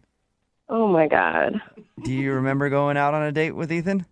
Yeah, that I do. I totally remember that. Okay. Good. Well, Ethan emailed us because he said he really enjoyed going out with you, but ever since your date, he's been trying to call you, and now you're not responding to anything, so he was wondering why. I don't want to see him. Is it because he plucked a hair out of your chin? We just went straight for it, did we? He told you that? Yeah, he did. He said that's the reason he thinks you're not calling him back is because he plucked one of your hairs on the date. Oh, my goodness. No. That's so embarrassing. Don't be embarrassed. We all get a stray hair from now and again. I guess so, but why would he tell a radio station this and email you about it? Well, it was a big event for him. He emailed us because he wants to get a hold of you, and we asked him why he thinks you wouldn't want to see him again, and that was the only thing he could come up with because he said you guys had a really good time other than that. No. No, you didn't have a good time other than that? We did, but there's just one thing that freaked me out. And it wasn't that he was collecting your hairs one by one? Wait, hold up. Did he tell you he was collecting my hairs? No, I was joking. It's just a joke because of the one hair that he pulled out. Oh, my God. My heart skipped a beat. Yeah. No, he didn't tell us that he was collecting all of your hairs. He just thinks that's the one reason you don't want to see him. I mean, it was completely embarrassing, but that's not what it was at all. No? So there's more to it than that. I don't even know if I should talk about it. I don't want to put his business out there. Well, he wants his business put out there. Yeah. Like, he actually asked us to do this so that his business could be out in the streets. So he said he's willing to hear whatever it is. So if it's on him, then You mind just telling us? Well, okay, so what did he tell you about the date? Well, he told us that you guys met through a matchmaker, went to lunch, and you played a game where you show each other like the last photo you took on your phone to try to break the ice. Okay. Yes, the first photo. All right. Yeah, and we did that, and he showed me a picture of his nephew. Okay. And Is that a problem? Was his nephew kind of ugly? no, his nephew was cute. Okay. Deal breaker for me. Yeah. I never want to mix my jeans with that line. Yeah. No, but he kept going on for the next 30 minutes. He just kept talking about having babies and kids. Like he wants kids, like now. Yes, he is completely obsessed with having a baby. That's what I got from it. Really? Like, what did he talk about? Well, he said it was a dream of his. Anytime he's out and he sees something that he likes as baby clothes, he buys it. He has a stash. Yes, he has a stash in his house of baby clothes. Are you kidding? He's a single bachelor that has a baby clothes stash? That's what he said. He even knows the room that he's going to convert to the baby room. I mean, He's already like nesting like a pregnant woman, like getting everything ready at the house. yes, he is. I mean, he told me he can't wait to hear baby footsteps coming down the hallway. Like, whoa. So maybe that was like a little bit too much to share. Too much. I don't know. Is it refreshing to you to find a guy who's interested, obviously, in family life, or is that something you don't want? Yeah, it's refreshing to know that a guy wants to have a family someday. I do too, but it's creepy that he's collecting baby clothes. He doesn't have a baby. I know. Yeah. It'd be weird for a single girl even to do that. That's true. Yeah, like if you went over to his house after your date and you open up the closet and you just see a bunch of baby clothes. It's not sexy. Oh, what was your response to him? I mean, my response was just to sit there and to listen to him. I mean, he's still talking about how he can't wait to hear his baby say "dada." Oh, it's kind of Hang on, that's not fair. What? Who's that? Oh, that's Ethan. Ethan's actually on the other line listening and wants to talk to you. Hey, Alyssa. And apparently he couldn't wait any longer and had to pipe in. No, man, Are you there's nothing serious? wrong with wanting to have a baby. You've been listening to this the whole time? Yeah, because you wouldn't return my calls or my texts or anything. So you call radio station and have them call me and listen. Well, I really liked you, and apparently you thought I was weird. I mean, it was really weird talking about a baby that you don't have for 30 minutes. What was I supposed to say to you? I mean, is it that weird that you would think about the baby you might have someday? For 30 minutes isn't that long to talk about babies. I don't know. On a first date, even if I were out with a woman and she was like talking about the baby that she wanted so badly, that would scare me. It wouldn't. I mean, obviously, it wouldn't scare you, Ethan, but it would scare a lot of dudes. Yeah, but like the matchmaker already found somebody that I knew was like really serious and wanting a commitment too. So I just figured it wouldn't scare that person off. Well, it scared me. Ethan, I mean, I think everyone agrees that it's sweet that you're excited about fatherhood. But the collecting of the baby clothes, do you bring that up often on a first date? I mean, first off, to call it a collection is kind of going a little overboard. It's not a collection. It's not like I have a room full of the stuff. Okay, so how many items?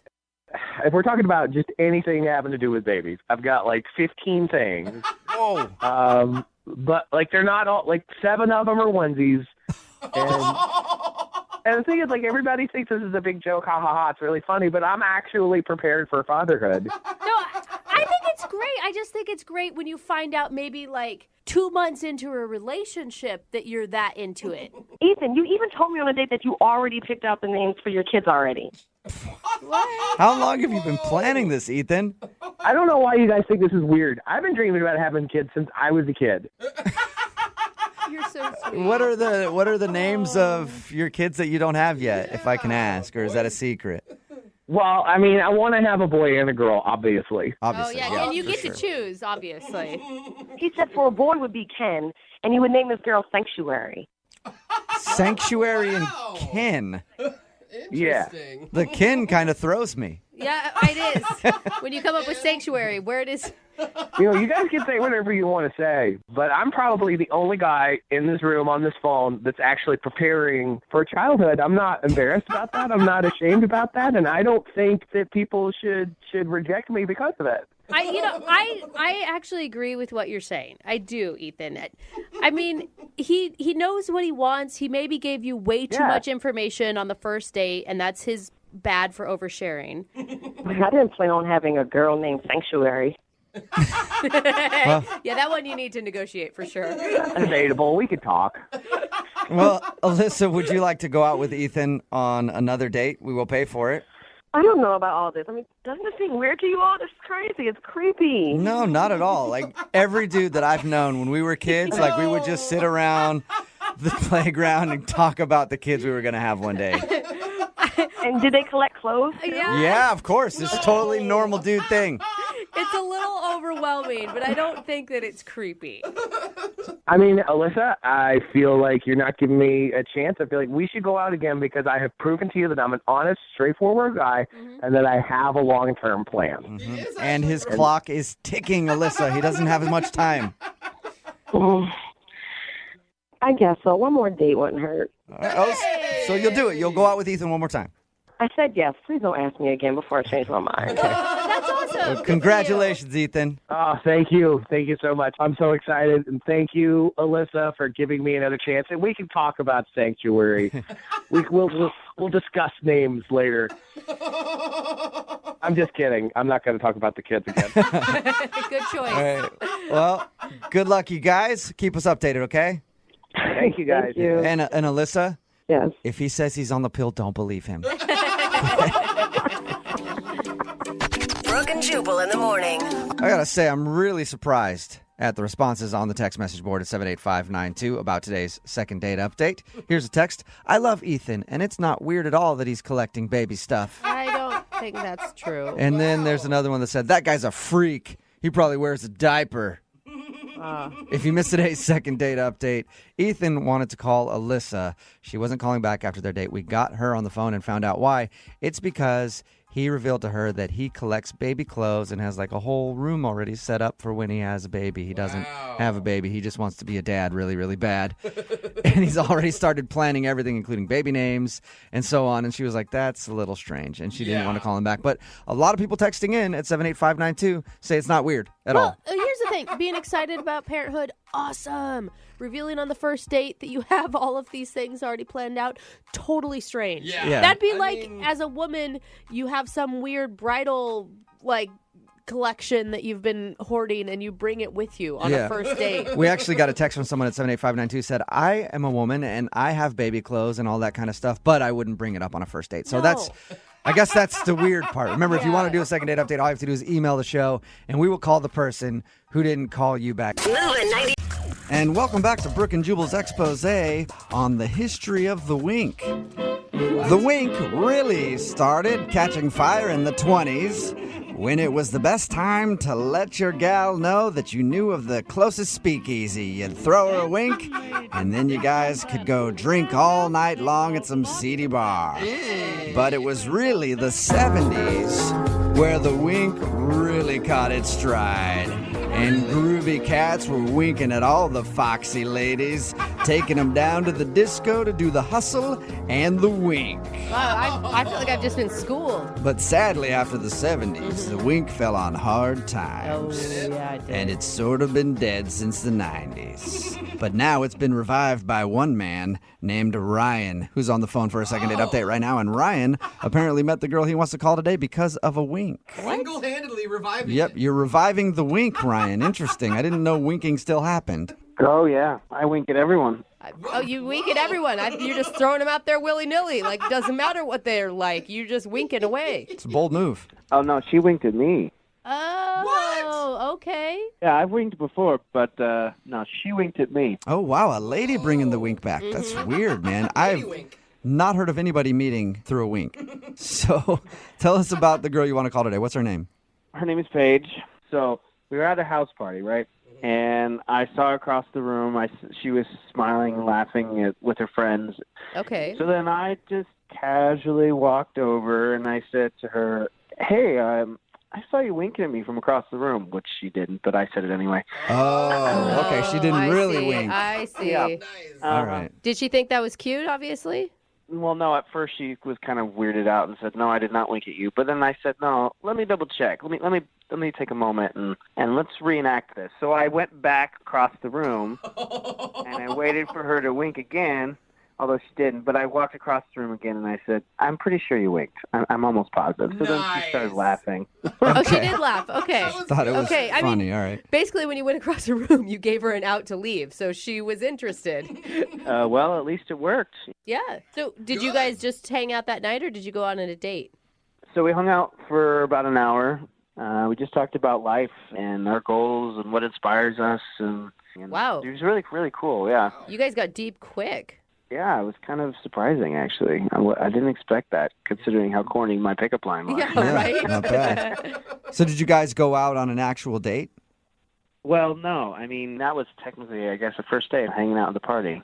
Okay, so you've been trying to get her to go out with you again after meeting her at this Yeah. party, and she is not calling you back, or what? Well, so it kind of ended a little weird. I asked to call her, and she said yes. But then instead of, like me giving her a kiss on the cheek or, like a hug or some kind of embrace, she just reached out with her hand, basically was signifying a handshake. And you didn't slap her hand away and be like, no, we kiss over here, and then... Well, I didn't quite know what to do with that. She just kind of reached out, and I was like, what is she doing? And then I realized it was a handshake, so I kind of just slowly went in and shook her hand. I mean, that is a setting her boundary move, right? Like, that's her letting you know this is where I'm at right now. Yeah, I guess so. I mean, it was a first for me. I've never had a connection with a girl, and then she wants me to shake her hand. Otherwise, she seemed interested? Well, okay, so there was this point in the night where we were conversing. We actually moved rooms because it was really loud in the room we were in, so we had a hard time hearing each other. And we went upstairs just to find a quiet spot just to chat, and we accidentally walked in on some people. Oh, it sounds like they weren't just people sitting in the room. Like, And how many people are we talking about that you walked in on? Look, I'm not going to go into details about that, but let me just say we basically walked in and immediately it was one of those movie moments where we slowly walked out and closed the door slowly. Yeah. We don't belong I had no idea that Chad could twist in those ways. Yeah. Did her demeanor change after that? Did she go from friendly to maybe a little colder or anything? She definitely felt awkward. And I didn't at first. Of course, that changed once I kind of put two and two together, and she might have thought I was bringing her up there to join them. That's what I would have thought. Yeah. That's exactly the first thing I thought of when Seems you said that. a little coincidental. I didn't even know who were the people that were in. I didn't know the people in the room at all. Right, sure. Definitely not me. Okay. Yeah, let's go to I'm telling you, I'm not lying, man. Isn't it loud in here? I know a nice Exactly. quiet room upstairs. Oh, whoa. Look at what we just walked into. It did not go down like that. I assure you guys, that was not my intention. Yeah. It just was an accident. It doesn't matter. I mean, that's why you got a handshake. I'm certain of it at this point. No. Absolutely. Great.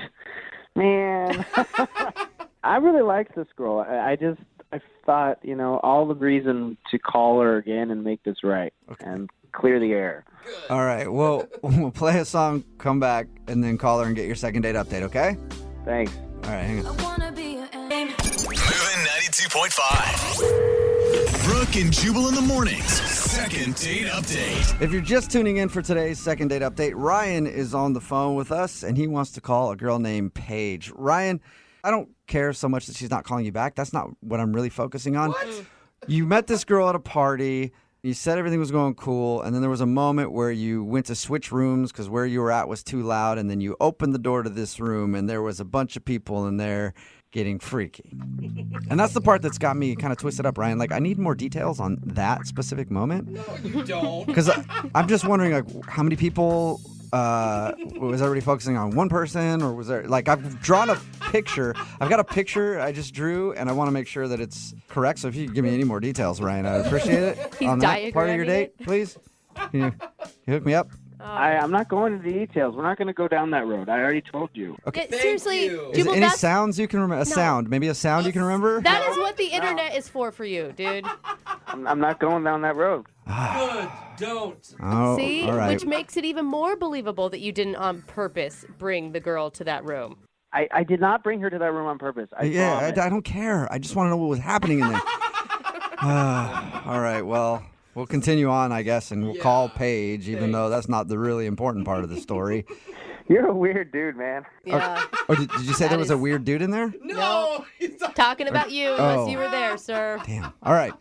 Well, I'm going to dial Paige's phone number and see if she'll give me the details, and then find out why she's not calling you back. Dude, do not ask her about the details. That's going to make his situation worse. Here we go.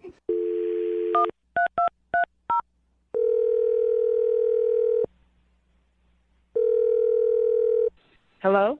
Hi, is this Paige? Yes. Who's this? Hey, Paige, this is Jubal from Brooke and Jubal in the morning. Get out. Hey, Paige. I don't want to get out right now. I want to talk to you more. I don't think she meant literally. What are you doing? Standing That's a in good question. front of a microphone talking to you on the phone right now? What are you doing? I'm surprised that you guys are calling me. What's up? Not much. Paige, you sound so cool. I want to hang out with you already. You're just chill. I am cool. Yeah. Thank you. We'd have fun. You sound cool, and the dude that went on a date with you and wants to call you for a second date update thought you were cool too. Oh, that's why you're calling me. Okay. Do you know who would want to do a second date update with you? Not really, no. I think this one would be confusing because I wouldn't even consider your first hangout an actual date. Okay. His name is Ryan. You remember meeting a dude named Ryan at a party? Oh. He said that he met you at this party, and he's been texting you to hang out, but you have not gotten back to him. That's true. Why is that true? Is there a particular reason that you don't like Ryan? Don't like is a harsh way of saying it. I just didn't feel the need to talk to him again.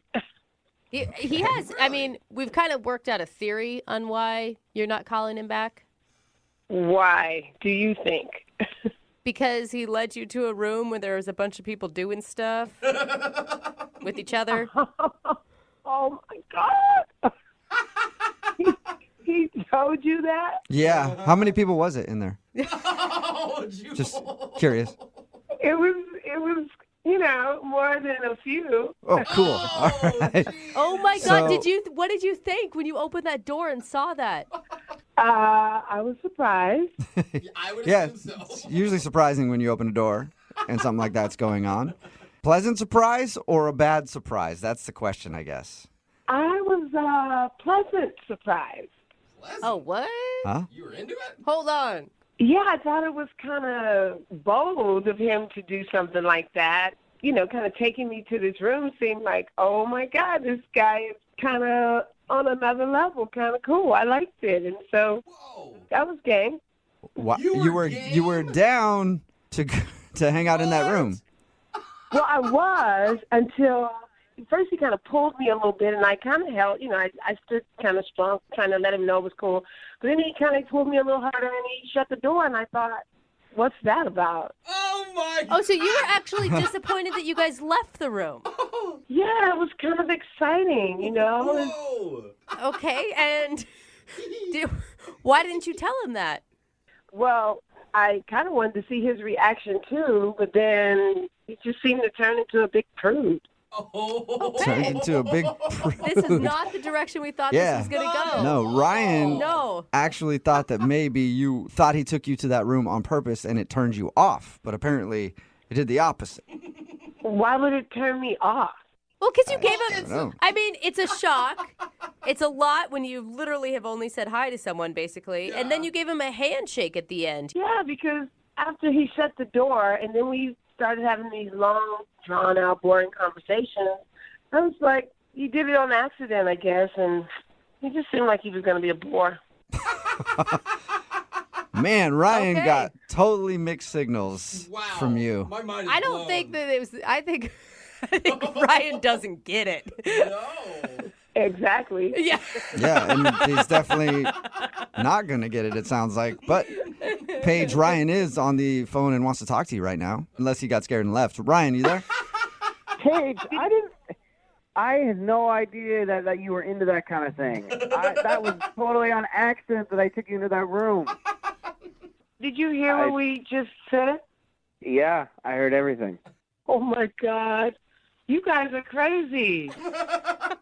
So wait, Ryan, what are you feeling? I don't know what I'm feeling right now. I'm so confused. Like sad that you missed an opportunity, intimidated. I'm kind of confused, but I'm also like turned on a little bit, and I'm also I don't quite understand. Like, okay, I assure you, I'm not a prude, but I didn't want to like. No, Ryan, you wanted to get out of that room pretty fast. Yes, because I was worried about what you were going to think. Well, you could have just asked me what I thought. Oh. Well, you got so quiet and a little awkward afterwards, so I wasn't sure. I wasn't sure how you felt.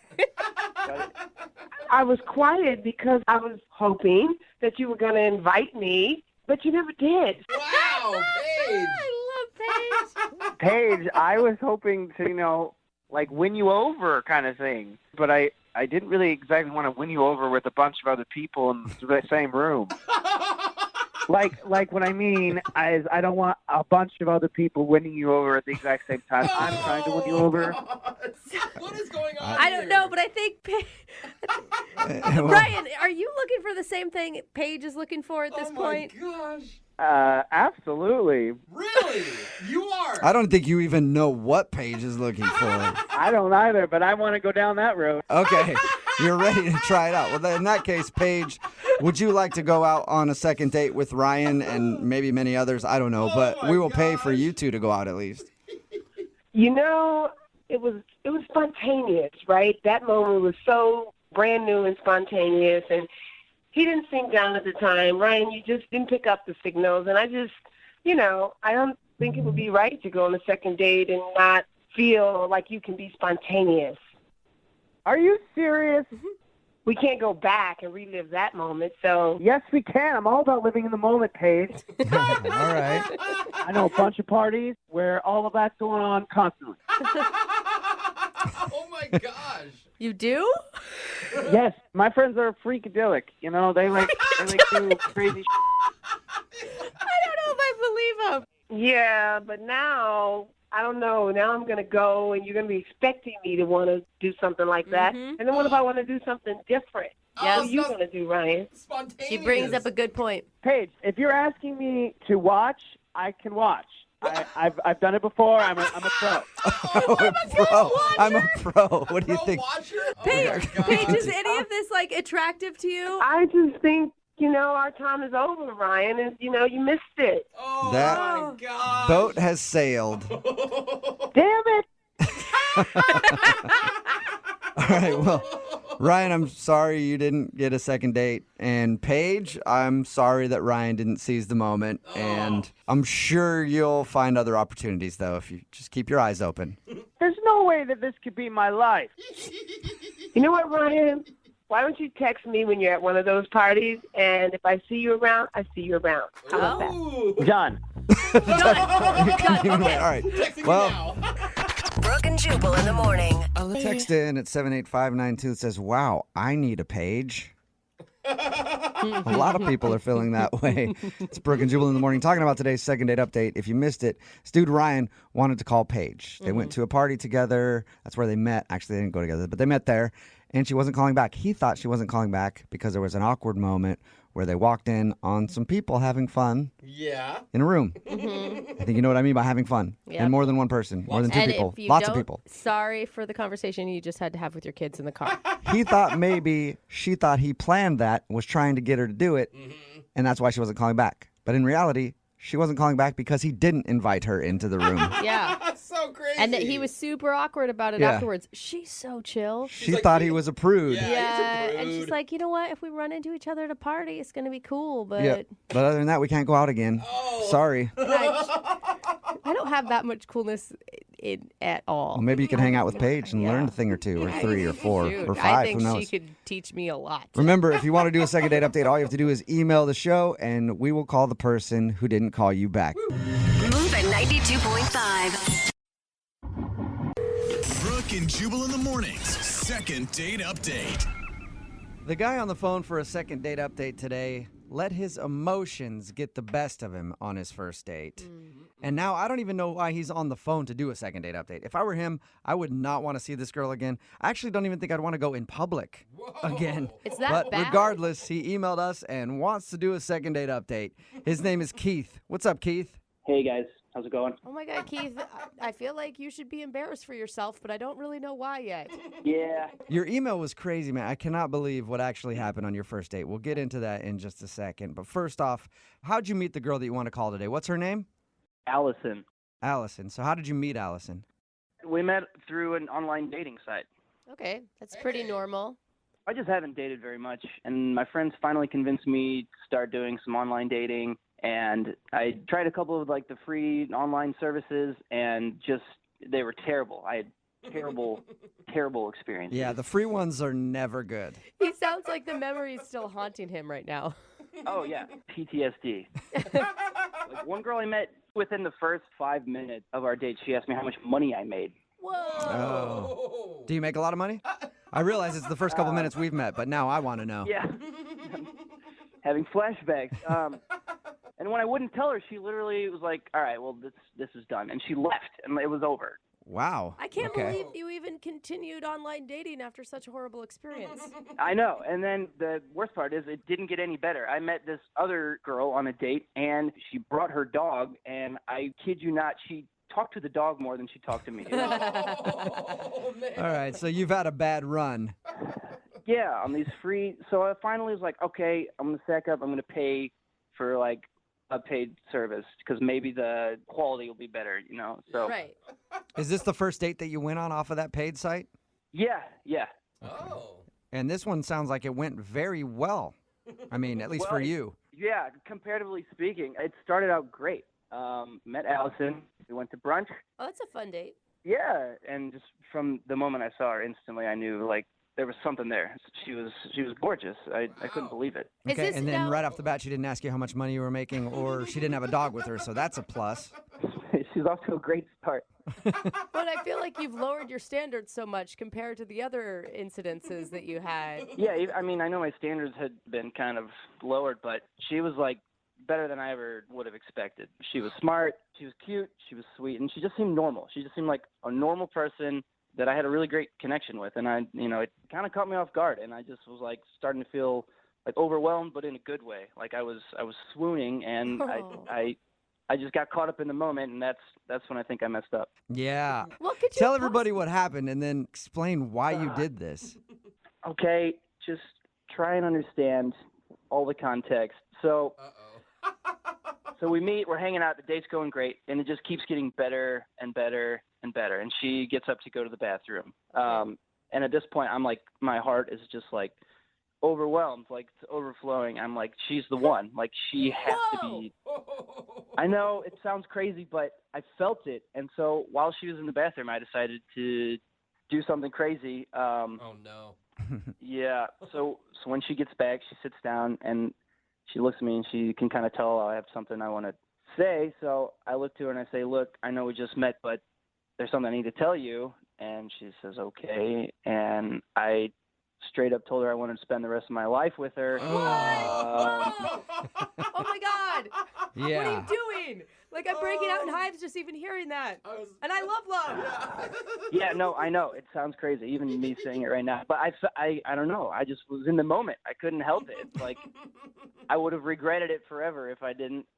I made a ring out of a paper napkin, and I got down on one knee in the restaurant. And did everybody see this, or was it just you two? Oh, yeah. People were like applauding. They were smiling. What did she do? She, well, I could tell she was shocked. I don't think she saw that coming. No, I guarantee she didn't. Did she think that you were joking? No, I mean, she knew. There's no, like, I was dead serious. She could see it in my face. How did she react? She was calm. She didn't, like, freak out, but she's kind of looked at me after everyone quieted down and was nice about it, and she was just kind of like, Keith, this is our first date. And what did you say to her? I was like, I know, but I just feel this, and I can't deny it. And she was like, I think I should leave, and then she left. Yeah, because Keith, you sound crazy. Yeah. I'm just gonna lay it out there. I mean, I know how I sound. Did she leave you right there in the restaurant by yourself? Oh, yeah. I finished my Eggs Benedict alone. Who wouldn't have left? You've got a crazy psycho stalker proposing to you within like the first hour of meeting someone. I mean, that kind of thing happens, right? You've seen rom-coms. When you know, you know. And I really thought she felt the same way. What? Maybe she did. Maybe, you know what, she ran right out of the restaurant to shop for a wedding dress. She's been busy planning this whole time, and that's why she can't get back to him. Yeah, probably. What did she ever do to make you think that she thought that she should marry you and get engaged right there on your first date? Yeah, I mean, that's a fair question.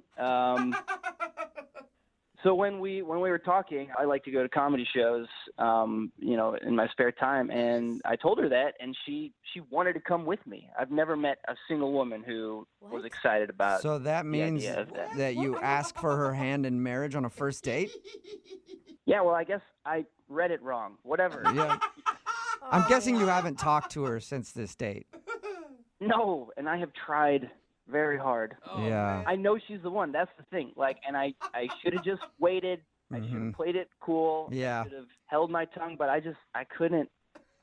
All right, well, we'll play a song, come back, get her on the phone, and see if we can get you guys a second date, and then maybe you can get married after that date, okay?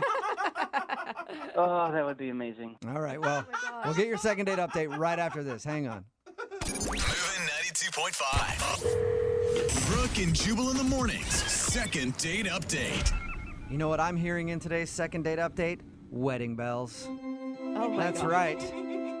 I feel like this is going to be the first ever second date update that ends with a couple getting married live on the radio over the phone. Wow. If you just tuned in, Keith is on the phone. He wants to call Allison. They met online, went out for some brunch. He got a little wrapped up in his emotions and actually proposed to her on their first date. And then she stormed out. He hasn't talked to her since. It's obvious why she's not talking to him because she thinks he's a weirdo who proposed on the first date. But Keith, here's my advice to you, man, before we make this phone call. If you fall off that horse, you get right back on. Oh. When we get her on the phone and you talk to her, propose again, Keith. Just keep proposing. She'll eventually say yes. Yeah, I'm not sure that's how that works, but I don't know, man. I think you should just go for it one more time. Keith, what's your plan here? Apologize? I mean, I've already apologized so many times on her voicemail and through text message, so I think she understands I'm sorry. Okay. I just want a chance to explain. All right, here we go. I'm going to dial her phone number right now, okay? Look, before you call her, if you guys can have my back on this, I need all the help I can get. Yeah, So, you really do in this second date update. I'm not going to lie to you. You need all the help you can get, okay? please. I'm dialing her phone number right now. Here we go.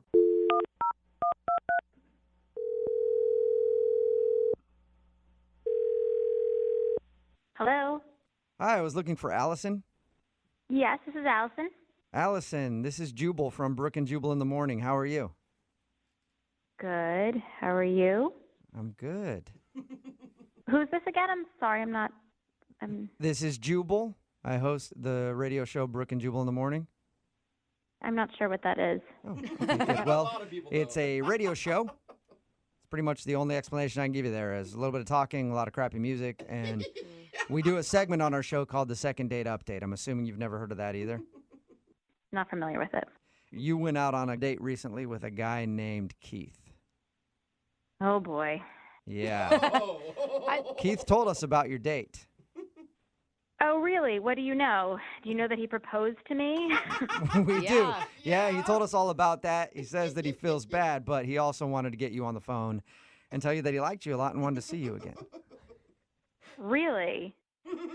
Let me ask you a question, okay? How did you feel when he proposed to you on your first date? I thought it was really weird. I feel like that's an understatement. Definitely. Has that ever happened to you before? No, definitely not. Was it scary, creepy, a little bit of both? It was crazy. I mean, when you picture getting proposed to when you're young, a little girl, you don't exactly picture it happening on the first date at brunch. You don't? No. Weird. Okay. So, yeah, he told us all about your date, and he said that he feels really bad, and he's tried to apologize to you, and he just wanted to be able to talk to you again and see if you'd go out with him. I mean, he should feel bad. What was I supposed to do? Say yes and marry the guy? You're so Right. dumb. Was there any part of you that thought, like, well, it's romantic? No, I was completely shocked. It was one of those things where you just pause. It took me about 3 minutes to even get a reaction, and I didn't even know what to think. So I'm guessing that the reason you aren't calling him back for a second date is because of the wedding proposal. Was there anything else? Does there need to be another reason? I don't think so. That's enough of an explanation. You know, Keith did talk to us, and he doesn't sound like a weird guy. He just says he got caught up in the moment, and he was super excited because you're like the best girl he's gone out on a date with ever, and he handled it the wrong way. That's sweet that he says that, but I mean, we were vibing, we got along, we had, a good connection at first, and I felt the spark, but when he broke into tears and started proposing, I thought he was crazy. Yeah. It changes things a little bit, changes your whole vibe. Mm-hmm. Yeah. Allison, I do need to let you know that Keith is actually on the other line and wants to talk to you. Are you kidding me? No, I'm not.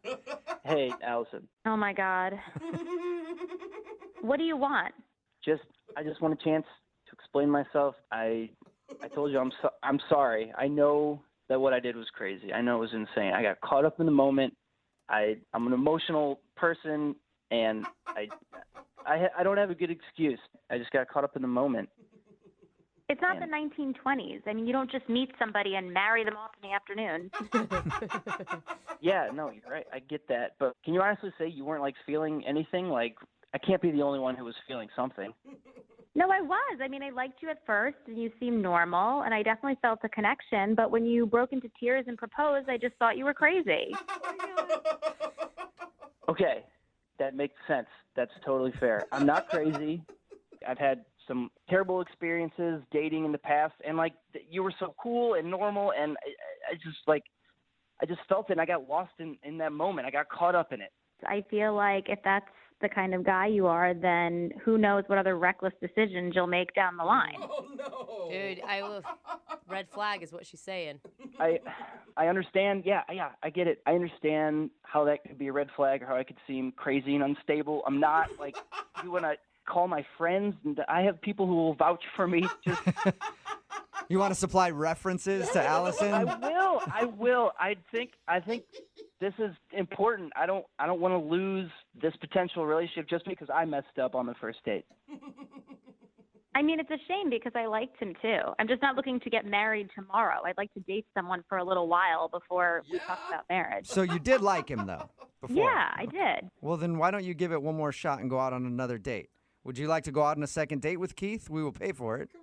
Allison, before you answer, I need you to know I did watch a couple rom-coms on Netflix the week before we went out, so I was in an emotional place already. Blame it on the rom-coms. I love it. It's like Katherine Heigl just gets to his heart, man. Allison, will you go out with Keith again? Oh, I don't know. I mean, I don't know. This whole thing is just so weird. You cannot blame her, you guys. Allison, the only thing I'm proposing right now is a second date. I just want to do this the right way and forget about the first date and just move forward. That's all I'm asking. Allison, can you forget about the wedding proposal on your first date and go out with Keith one more time? I know that's a lot to ask, but do you think you can do it? It is. If you guys think it's a good idea. I do. I think it's a great idea. At least see one more time how he handles himself. I mean, he's not totally crazy. See, right there. You said he's totally crazy. I'm going to change my mind again. I'm going to go back. I said he's not totally crazy. Yeah, but he just got a little worked up, you know? You're saying partially crazy, though. Everybody's partially crazy. And you can't find somebody that's fully sane. Yeah, no, I just can't. I'm sorry, I can't. No? Oh, man. All right. What happened? We were there, and then I don't know, man. I'm sorry. What did we learn? What have we learned, though? Okay, this is all about learning. What did we learn from today's second date update? That love isn't real. No. That's so sad. We've learned that, but we've also learned no rom-coms before your next date, okay? Brooke and Jubal in the morning. The guy calling in for a second date update today says he and his date got physical on the first date. And by physical, I mean they beat each other up a bit. Just a little bit of beating each other up. Wait, that was a good thing? Oh my gosh. Apparently they met in a Krav Maga class.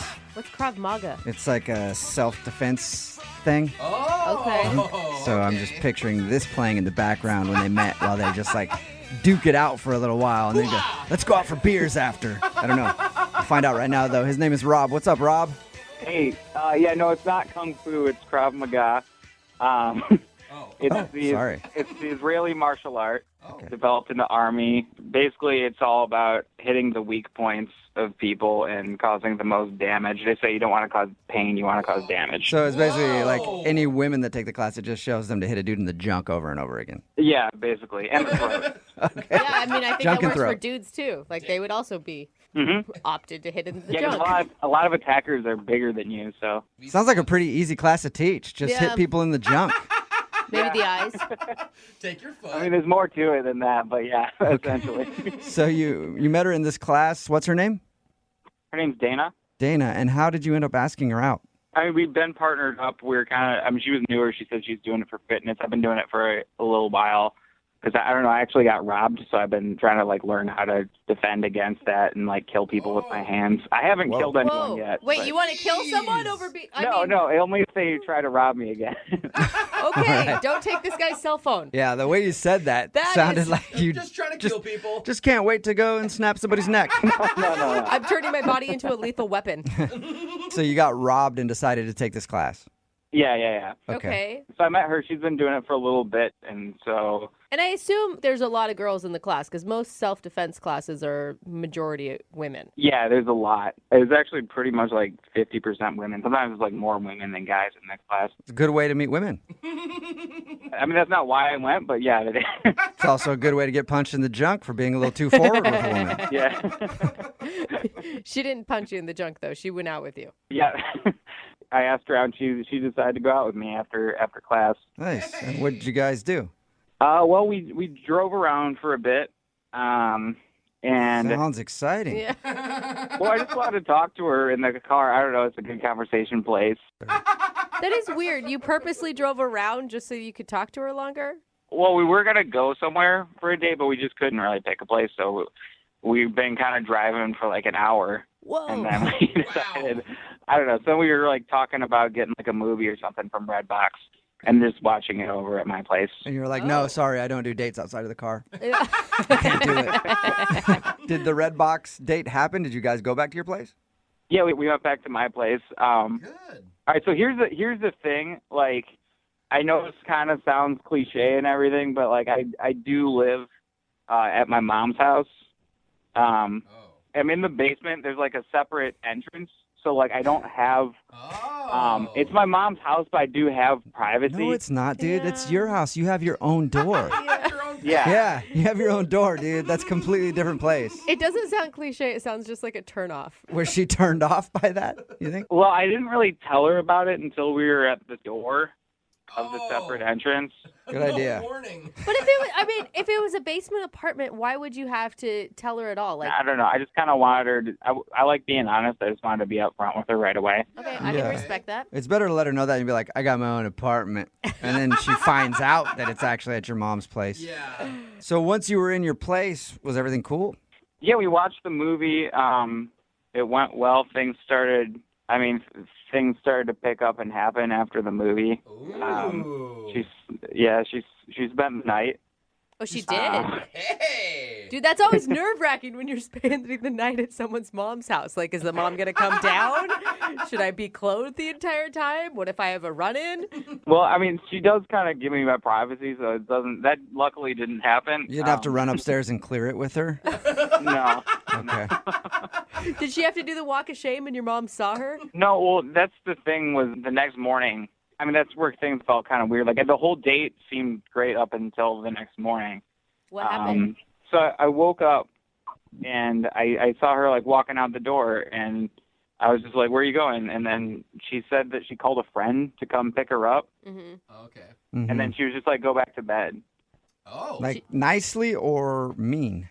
I couldn't really tell. It was just kind of like an awkward thing. And then I just haven't been able to get a hold of her. Huh. Like, I haven't seen her in class or anything. She just, like, hasn't been going to class. I called her, and one time she did pick up. She was like just kind of silent for a bit. Like she didn't even like talk to me at all, and then she just hung up the phone. Ooh. Oh, so she accidentally picked up. That's what it seemed like, yeah. Okay. Why do you think she doesn't want to talk to you so badly? I don't know. I mean, I don't think it was that bad. It was pretty good. Every man's worst fear. But it can't be the mom's house because she stayed the night. Yeah, I mean, exactly. She wouldn't have stayed over in the first place. Yeah. All right, well, we'll play a song, come back, call her, and get your second date update, okay?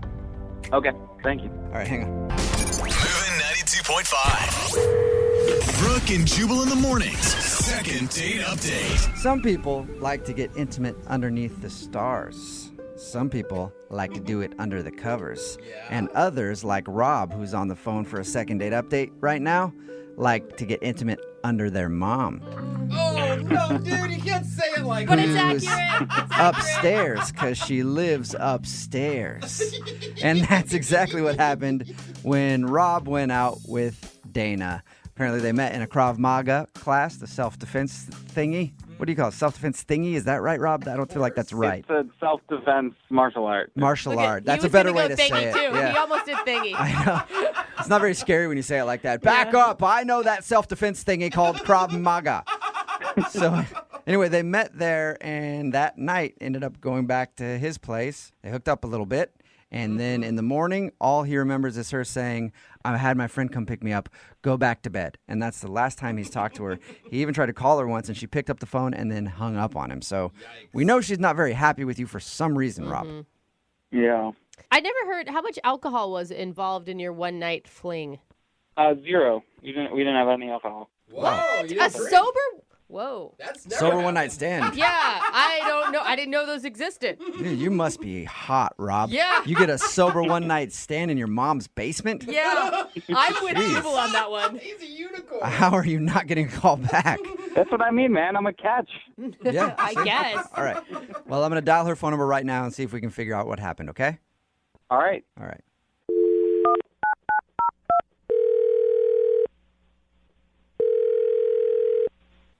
Hello. Hi, may I speak to Dana, please? Yeah, this is Dana. Hey, Dana, how are you? This is Jubal from Brooke and Jubal in the morning. I'm sorry, what? This is Jubal from Brooke and Jubal in the morning. Oh, it's weird. Yeah, you said your own name. Say my own name strange, I know. Yeah. What's the deal with all the people? I don't. Hi, Dana. You're kind of like in a conference call right now. That's a good way to put it. Yeah, what's going on with that? Well, it's a radio show. It's called Brooke and Jubal in the morning. I'm still confused, but okay. Well, we do a segment on our show called the Second Date Update. And you recently went out with a listener of ours. His name is Rob. Okay. And Rob emailed us because he told us about how you met and how you hung out at his place or his mom's place. And then you left and have never called him. And he said he even called you at one point and you picked up and hung up on him. Well, I mean, I didn't mean to hang up on him. I mean, like, I didn't want to answer, but I felt bad hanging up on him. Yeah, you didn't want to hang up on the guy until you accidentally answered his phone call, and then you were forced to hang up on him. Yeah, which was not good, I know. Why did you hang up on him? I really didn't want to talk to him. Yeah, we got that. I mean, that's usually why you hang up on someone. But was there a reason you didn't want to talk to him? I don't know. I didn't have a very good date with him, so I was kind of wanting to move on. What was so bad about the date? Well, I don't know what Rob told you. I don't know how much you guys know, but you've mentioned the mom's house, so that right there should be kind of an indicator that I don't want to go back. You don't want to go back to his mom's house? No, not really. Not really. Okay, though, come on. That could be kind of judgy because you stayed the night there, so you didn't have that much of a problem with it the night of. Well, I stayed the night because I liked him. I mean, he was nice. He was cute. I liked him. That's why I stayed over. Uh-huh. But why hang up on him now? Like, he's now ugly and mean. what did he do? Yeah. It wasn't anything that he did. That it's just one of those dates you want to forget about. Oh, wait. You want to forget about it? Yeah. I'd rather just pretend it didn't happen. Oh, so there is regret involved. Was he that bad in bed? I don't really want to go into that. Oh my God, that's a yes. No. That is a yes. I know it. No. I mean, that wasn't the problem. The problem was this is so embarrassing. Okay, here's what happened. So I agreed to stay over, and I realized a little bit too late that I didn't have anything like any clothes to sleep in. Okay. And he offered to let me borrow something. Uh-huh. So I said, okay, that's fine. And he goes upstairs and he brings down this nightgown. No. What? I don't even want to know the future of this. A nightgown? Why would he not just give you a T-shirt of his? Who wears nightgowns? I don't know. That's what I thought he was going to do. Nope. He went upstairs. He brings down this little flowery white, like knee-length nightgown with like frills on the end. Yeah. Oh, no. Where do you think he got the nightgown from? Well, he went upstairs, so why don't you guess? He brought you his mom's nightgown? He brought me his mom's nightgown. Yeah. Oh, awesome. Which means he's okay sleeping with someone who's wearing his mom's nightgown. Yeah, apparently. Oh, my God. What did you say? Did you say anything?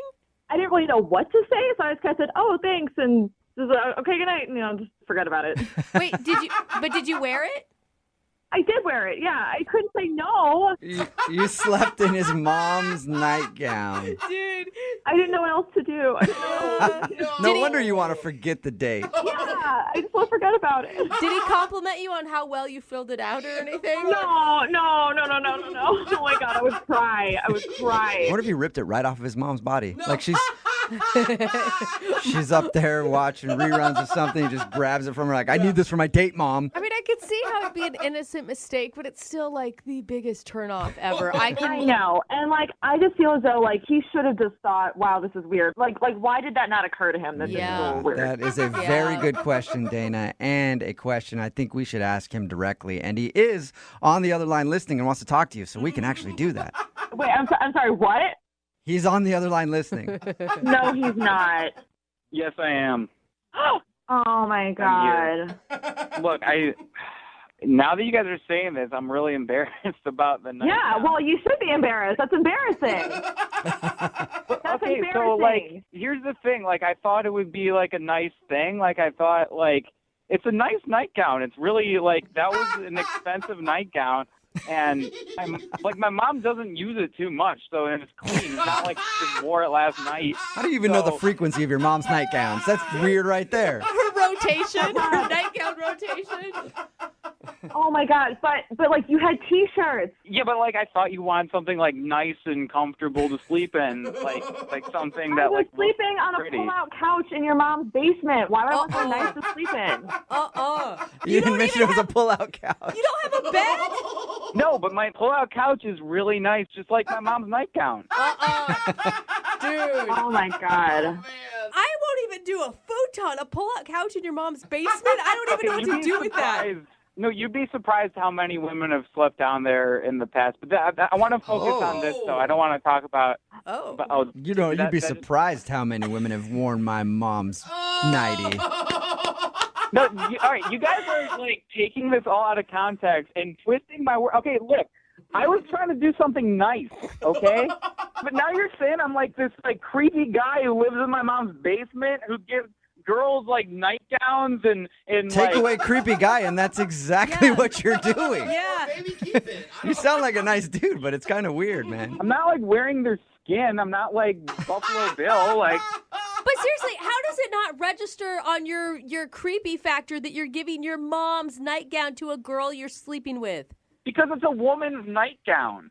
They're like, it's like a pearly nice nightgown for women. I could have that or something. Yeah, for your mom. Yeah. You know what? Dana wouldn't give her dad's underwear to you. I can guarantee that. There you go. Yeah, no, I would not. Well, if she would have, I would have appreciated the thought. Yeah, this is getting really weird. I can't. Yeah, it is. Yeah. All right, in that case, Dana, I'd like to ask you if you'll go out on a second date with Rob. We will pay for it. No, I will not go out on a second date with Rob. Did you hear me say we'll pay for it, though? Free date. No, I'm sorry. I'm not going out with him. Even throwing a brand new nightgown. New or used? Probably going to have to be used at this point. You know what? I don't even want to go out there anyway. Like, I don't want to be with a girl that doesn't appreciate a guy who does nice things for her. There you go. Oh, my gosh. Sorry you didn't get your second date. But, Rob, there are plenty of other women out there who can't wait to put on your mom's nightie, for sure. Yeah, I'm sure. All right, well, this is why chivalry is dead. Chivalry. Exactly. This Your is the mom's moment that chivalry died. Because Dana had a problem putting on your mom's nightgown. Brooke and Jubal in the morning. Text in at 78592 says, that's it, I'm staying single forever.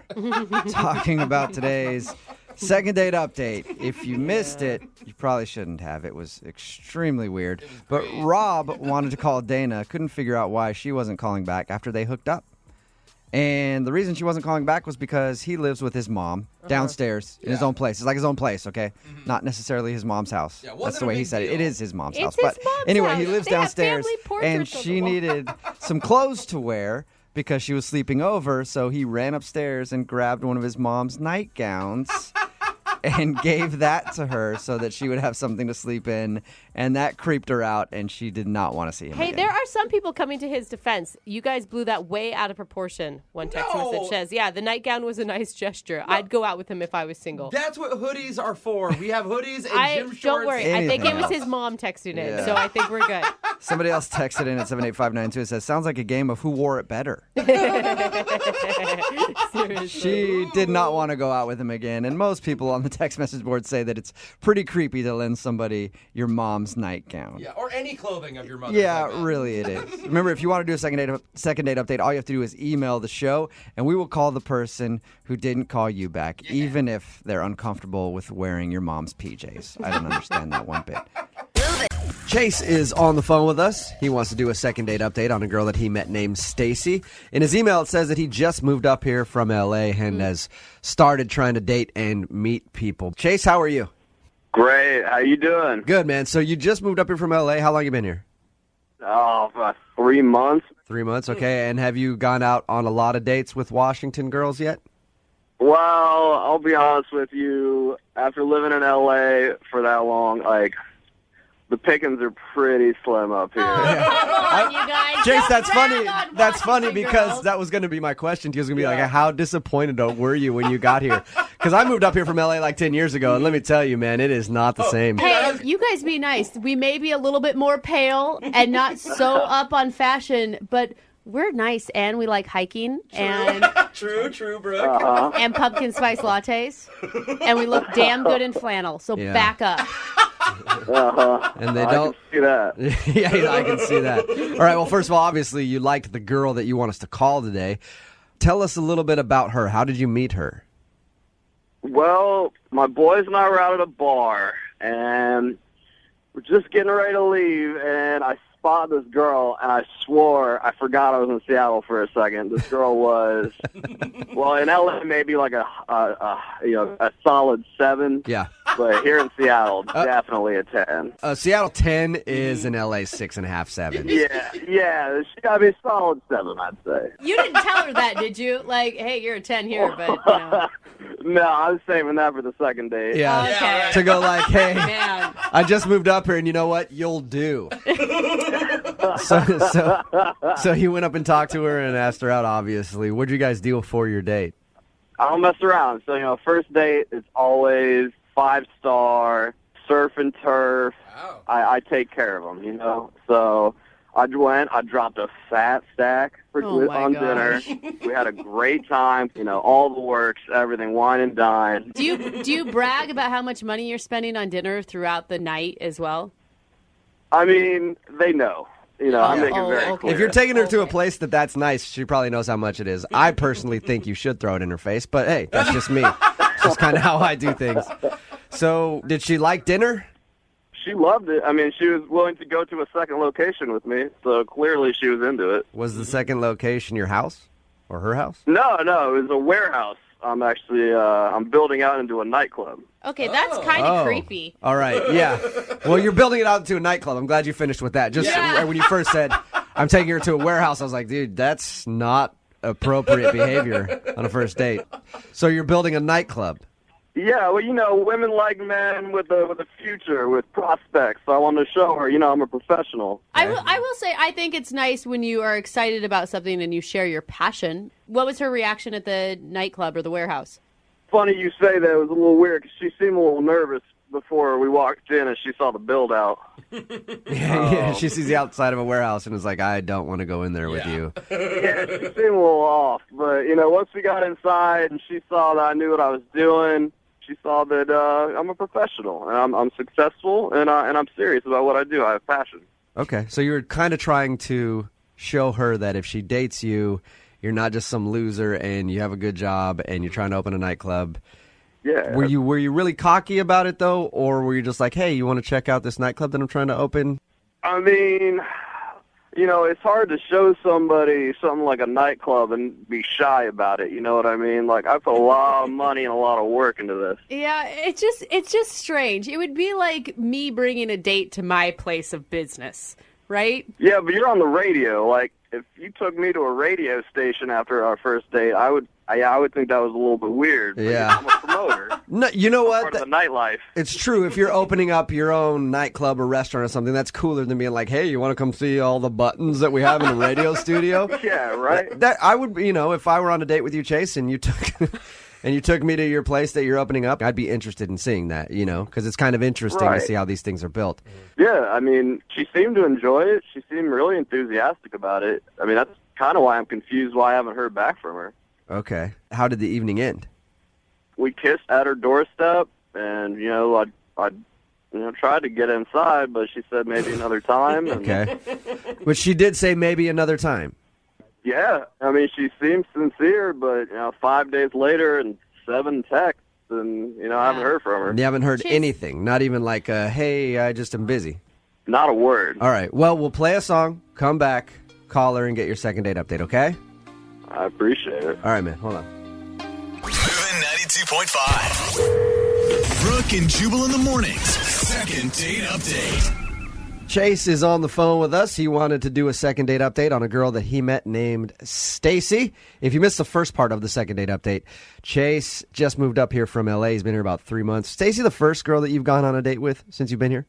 Yeah, first one. First one. All right. They met, went out for dinner. He says that he dropped a lot of cash on dinner, took her to a very nice place, and then gave her a tour of a nightclub that he's planning on opening. And she seemed to like everything, even said that they could go out again, but now he hasn't heard a word from her. I never asked you, do you have any idea why she wouldn't want to call you back?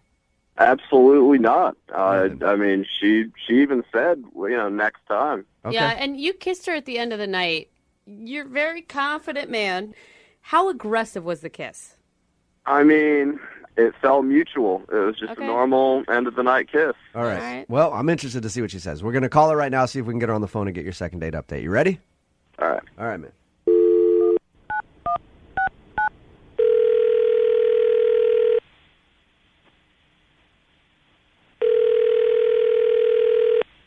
Hello? Hi, is Stacy there? This is Stacy. Stacy, how are you? This is Jubal from Brooke and Jubal in the morning. Oh my gosh, I'm good.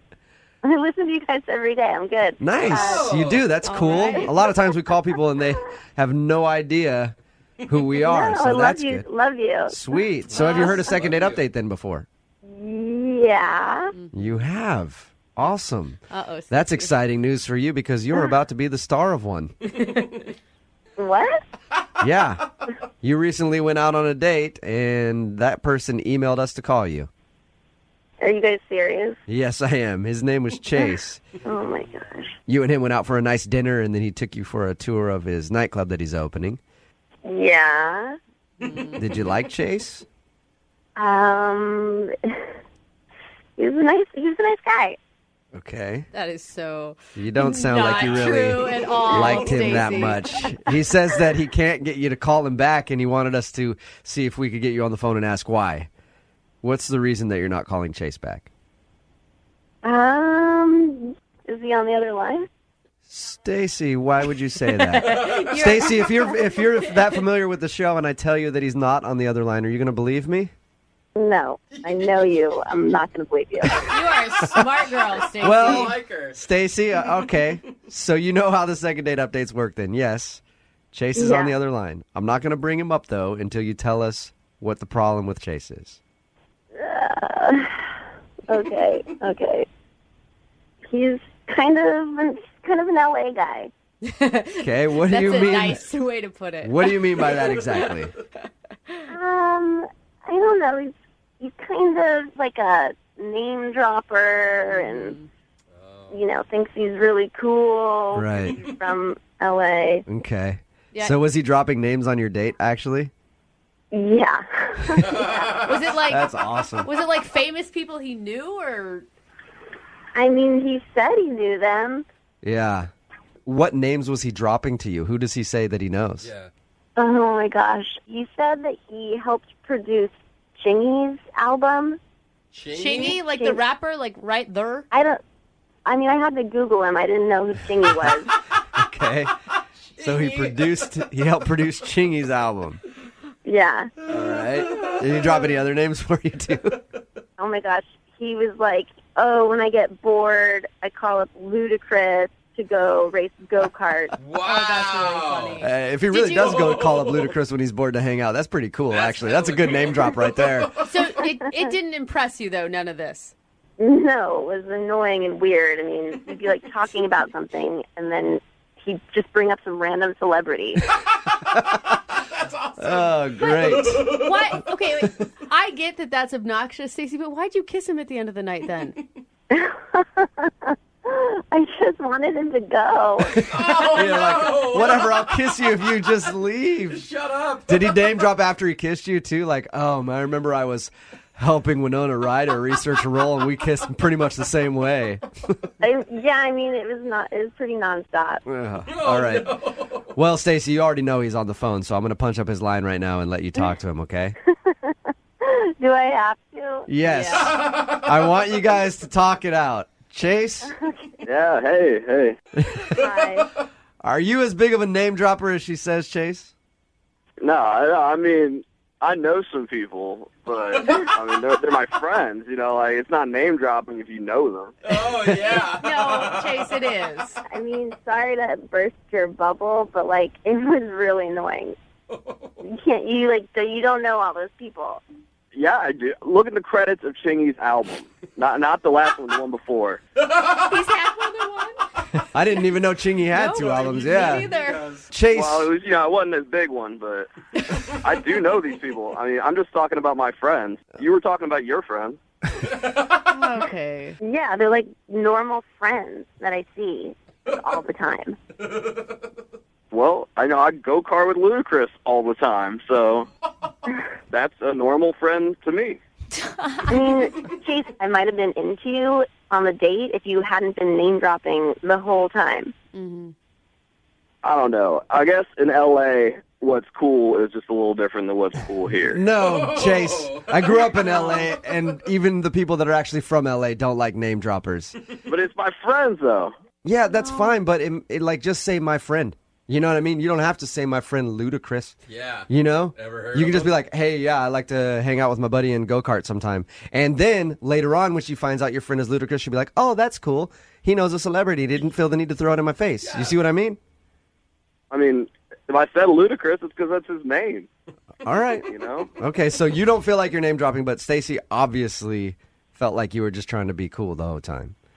I mean, I am cool. We can tell. You're not cool. Like, you saying you're cool is the opposite of what being cool is. It's a very good point, Well, Stacey. Stacey, would you like to go out on a second date with Chase? We'll pay for it.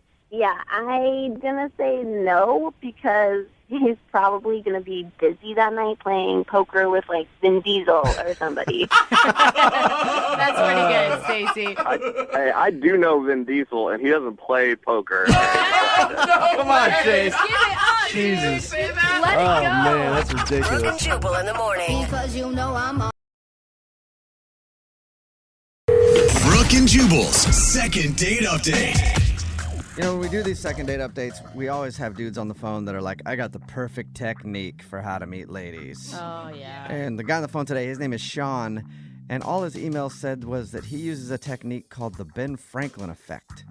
Don't really know what that is, but I'm guessing that's you go to a retirement home and convince all the ladies there that you're the one who invented bifocals, and then they're super excited to meet you because now they can read things. Yeah. Wow, you invented that? Sexy. Hey, what's up, Sean? How are you? Hey guys, how's it going? Pretty good. I'm interested to find out what the Ben Franklin effect is. Or unless I got it right. Did I get it right? No, it's not quite like that. Oh, It's actually a kite in a lightning storm. Is that what it is? No. You're close. Okay. So you convince a woman that you are Ben Franklin's ghost and that they must sleep with you in order for you to finally be put to rest? I mean, you are I would say I would take that. This is a real technique. I admit I learned it from this blog, but it's a really legit thing. It is. Okay. So wait, this is the first time you tried the Ben Franklin technique? Yeah, I mean, other people have tried it before. I didn't invent it, but yeah. Okay, well, we'll get to what that is exactly in a second. First, let's find out about the girl you want to call today. What's her name? Her name's Erica. Erica. And how did you meet Erica? We're actually in the same class together. I go to a night school at the community college. Cool. She sits next to me a lot of the time, and she's beautiful and really smart. And Oh my God, do you get so excited when she actually sits next to you in class? Like, here she comes. She's going to sit by me. I don't know. Is it middle school or college? yeah, of course I do. And that's why I thought I could try out the Ben Franklin effect on her, because I read about it and I thought maybe this would work. Okay. So basically you ask a girl to do something for you, and she does it, and subconsciously she then likes you more, and she's more open to you. She's receptive to you. And Ben Franklin apparently used this with his rival inventors or something to get them to like him more. So he'd be like, hey, can you pick up that paper I dropped? And then they would do it, and all of a sudden, subconsciously, they like him more because they did something for him? Yeah, exactly. That's it. So what did you ask her to do for you? I sort of planned this out, I have to admit. But the first thing I did was I dropped a pencil in class, and I said, hey, Erica, would you mind picking that up? And she did. She picked up the pencil. All right, okay, I'll go in according to plan. And then you winked at her and you're like, now you want to sleep with me, don't you? I mean, it wasn't that effective. Oh, okay. Pencil isn't a good analogy there. Well, I had to stick with it, right? So then the next week, I said something like, hey, Erica, would you mind if I borrow some paper? And she was like, sure. And she ripped out a paper from her notebook and she gave it to me. I said, okay. The next week, I said, hey, Erica, if you happen to be at the drugstore this week, would you mind picking up some Post-it notes for me? What? Now you're So you having actually her run remember, errands? you actually asked her to grab you some Post-it notes from the store. Did you give her your grocery list the following week? No. I mean, I actually needed some Post-it notes, but she looked at me really funny. Of course. But I said, no, I'll pay you back, and my schedule's just been crazy, but I'll pay you back. And she did it. She got me the Post-it notes, and she brought them the next week. But don't you think, I don't know that she likes you more. Doesn't it say that she liked you to begin with if she's willing to go think of you and pick up Post-it notes? Well, maybe, but I'm trying out the technique. Okay, right. We'll stick to that technique. So it appears to be working at this point. I mean, she's doing the things that you're asking. Well, yeah, and after the Post-it notes, I realized, like, okay, I can sort of just sit down and talk to her now. So I said, hey, we should hang out sometime. And then she was like, yeah, but my schedule's pretty busy picking up things from the store for you. I don't know if I will have time to go out with you. Well, she said yes, so, I thought it was working. Okay. What'd you guys do? So I had this idea. I thought it was a pretty creative idea because I don't have a lot of money. I'm taking these classes. So I figured we would go to 7-Eleven and do sort of like a cheap wine tasting. Dude, that's awesome. I give you lots of points for that. Thank you. I thought it was kind of clever. So we bought all these like $5 wines, and then we took them to the park, sort of nearby, and we tried out these wines, and we were laughing, and we were talking about true crime podcasts. We both listened to them, and we were sort of really connecting. And then you're like this Carlo Rossi and Boone's Farm. I mean, the notes are really amazing. Very oaky. Would you like a mad dog? Yeah. Yeah, we're not wine experts, but that was sort of the fun. Yeah, totally. And then she said she had to get going. And so I walked her to the bus and gave her a hug, and, that was it. But I thought, okay, that went pretty well. Okay. All right. And have you guys talked much after that? We were texting for a while, and she sort of stopped responding to me, but she said, like, hey, I'm going through a difficult time, which I wasn't really sure what that meant. And then it started happening that I was in class, and she would stop sitting near me. Maybe she thinks, who is this guy taking me out to 7-Eleven? This guy clearly isn't going places, I don't think that's what she meant by a difficult time. I mean, yeah, it sounds like she's going through some stuff and just maybe doesn't need a relationship right now. I mean, maybe, but it sounded kind of like an excuse because, like, if we actually did connect, then I don't know why she would sit farther away from me. Yeah, it doesn't really explain why she would not want to even be around you, if that's what it looks like. Yeah, and I can take her on a real date, but anyway, I need your help to sort of figure this out. I'm really hoping to get a second date because I really liked her. Okay, cool. Well, we'll play a song and then come back and call her and get your second date update, okay? All right, cool. All right, man. Hang on. Moving 92.5. Brooke and Jubal in the mornings. Second date update. You know, when we do these second date updates, we always have dudes on the phone that are like, I got the perfect technique for how to meet ladies. Oh, yeah. And the guy on the phone today, his name is Sean, and all his email said was that he uses a technique called the Ben Franklin effect. Don't really know what that is, but I'm guessing that's you go to a retirement home and convince all the ladies there that you're the one who invented bifocals, and then they're super excited to meet you because now they can read things. Yeah. Bifocals, Wow, man. you invented that? Sexy. Hey, what's up, Sean? How are you? Hey, guys, how's it going? Pretty good. I'm interested to find out what the Ben Franklin effect is. Or unless I got it right. Did I get it right? No, it's not quite like that. Oh, Oh, it's actually a kite in a lightning storm. Is that what it is? No. You're close. Okay. So you convince a woman that you are Ben Franklin's ghost and that they must sleep with you in order for you to finally be put to rest? I mean, you are I founding would say father. I would take that. This is a real technique. I admit I learned it from this blog, but it's a really legit thing. It is. Okay. So wait, this is the first time you tried the Ben Franklin technique? Yeah, I mean, other people have tried it before. I didn't invent it, but yeah. Okay, well, we'll get to what that is exactly in a second. First, let's find out about the girl you want to call today. What's her name? Her name's Erica. Erica. And how did you meet Erica?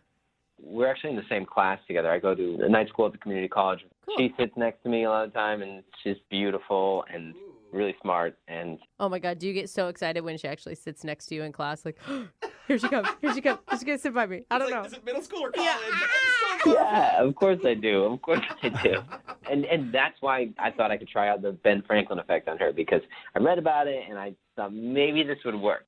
Okay. So basically you ask a girl to do something for you, and she does it, and subconsciously she then likes you more, and she's more open to you. She's receptive to you. And Ben Franklin apparently used this with his rival inventors or something to get them to like him more. So he'd be like, hey, can you pick up that paper I dropped? And then they would do it, and all of a sudden, subconsciously, they like him more because they did something for him? Yeah, exactly. That's it. So what did you ask her to do for you? I sort of planned this out, I have to admit.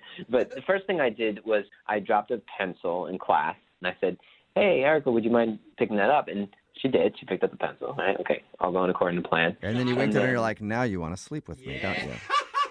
I mean, it wasn't that effective. Oh, okay. Pencil isn't a good analogy there. Well, I had to stick with it, right? So then the next week, I said something like, hey, Erica, would you mind if I borrow some paper? And she was like, sure. And she ripped out a paper from her notebook and she gave it to me. Mm-hmm. I was like, okay. The next week, I said, hey, Erica, if you happen to be at the drugstore this week, would you mind picking up some Post-it notes for me? What? Now you're So you having actually, her run you errands actually for asked her you? to grab you some Post-it notes from the store. Did you give her your grocery list the following week? No. I mean, I actually needed some Post-it notes, but she looked at me really funny. Of course. But I said, no, I'll pay you back, and my schedule's just been crazy, but I'll pay you back. And she did it. She got me the Post-it notes, and she brought them the next week. But don't you think, I don't know that she likes you more. Doesn't it say that she liked you to begin with if she's willing to go think of you and pick up Post-it notes? Well, maybe, but I'm trying out the technique. Okay, right. We'll stick to the technique. So it appears to be working at this point. I mean, she's doing the things that you're asking. Well, yeah, and after the Post-it notes, I realized, like, okay, I can sort of just sit down and talk to her now. So I said, hey, we should hang out sometime. And then she was like, yeah, but my schedule's pretty busy picking up things from the store for you. I don't know if I will have time to go out with you. Well, she said yes, so, I thought it was working. Okay. What'd you guys do? So I had this idea. I thought it was a pretty creative idea because I don't have a lot of money. I'm taking these classes. So I figured we would go to 7-Eleven and do sort of like a cheap wine tasting. Dude, that's awesome. I give you lots of points for that. Thank you. I thought it was kind of clever. So we bought all these like $5 wines, and then we took them to the park sort of nearby, and we tried out these wines, and we were laughing, and we were talking about true crime podcasts. We both listened to them, and we were sort of really connecting. And then you're like, this Carlo Rossi and Boone's Farm. I mean, the notes are really amazing. Very oaky. Would you like a mad dog? Yeah. Yeah, we're not wine experts, but that was sort of the fun. Yeah, totally. And then she said she had to get going. And so I walked her to the bus and gave her a hug, and, that was it. But I thought, okay, that went pretty well. Okay. All right. And have you guys talked much after that? We were texting for a while, and she sort of stopped responding to me, but she said, like, hey, I'm going through a difficult time, which I wasn't really sure what that meant. And then it started happening that I was in class, and she would stop sitting near me. Maybe she thinks, who is this guy taking me out to 7-Eleven? This guy clearly isn't going places, I don't think that's what she meant by a difficult time. I mean, it sounds like she's going through some stuff and just maybe doesn't need a relationship right now. I mean, maybe, but it sounded kind of like an excuse because, like, if we actually did connect, then I don't know why she would sit farther away from me. Yeah, it doesn't really explain why she would not want to even be around you, if that's what it looks like. Yeah, and I can take her on a real date, but anyway, I need your help to sort of figure this out. I'm really hoping to get a second date because I really liked her. Okay, cool. Well, we'll play a song and then come back and call her and get your second date update, okay? All right, cool. All right, man. Hang on. Moving 92.5. Brooke and Jubal in the mornings. Second date update.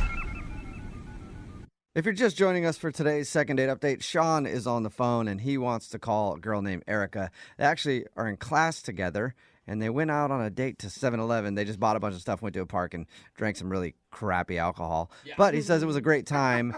And then she left, gave him a hug. But since then, apparently she said she's been going through something and she won't even sit next to him in class. So he's confused why she doesn't want to hang out with him again. Hey, Sean, since you guys are like in class together, have you tried maybe, pulling out the chair for her and then pulling it all the way out when she's about to sit down so she falls down, or maybe like going out and getting on the teeter-totter and, getting on one side and then just getting off so that she slams down on the ground? That seems like a good effective way to do that in that situation. Yeah, it's cool crap. Show her you like her. Yeah, maybe throw some paper at the back of her head while you're in class, something like that. Cut her ponytail off? Like, where are we going to It was not like that. I think we're a little too old for that. I don't know. Give it a shot, man. All right, I'm about to dial her phone number right now. Are you ready? Yeah, I'm ready. All right, well, here we go.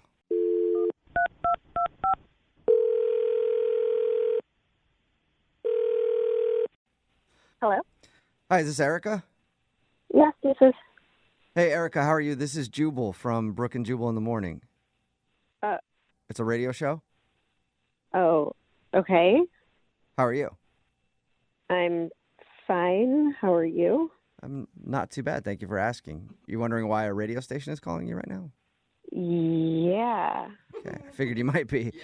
I'm calling you today because we got an email from one of our listeners about you. Oh.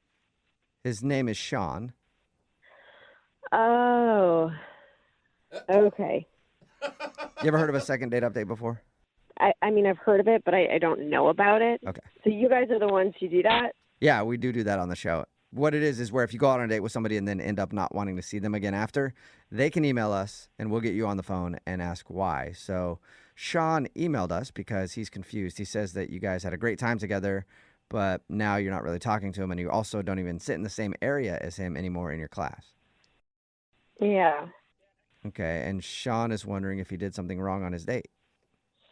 No, he didn't do anything wrong on the date. The date was really fun. We're both students right now, and obviously funds are short. So he had this idea. He's like, we're going to do a wine tasting. Yeah, he told us all about your date. And it sounded like kind of like a fun thing to do. Even if you weren't broke, it just kind of sounded fun and quirky. But I love wine, and I even want to do it. I'm like, that actually sounds like a great idea that I will be doing this Saturday night.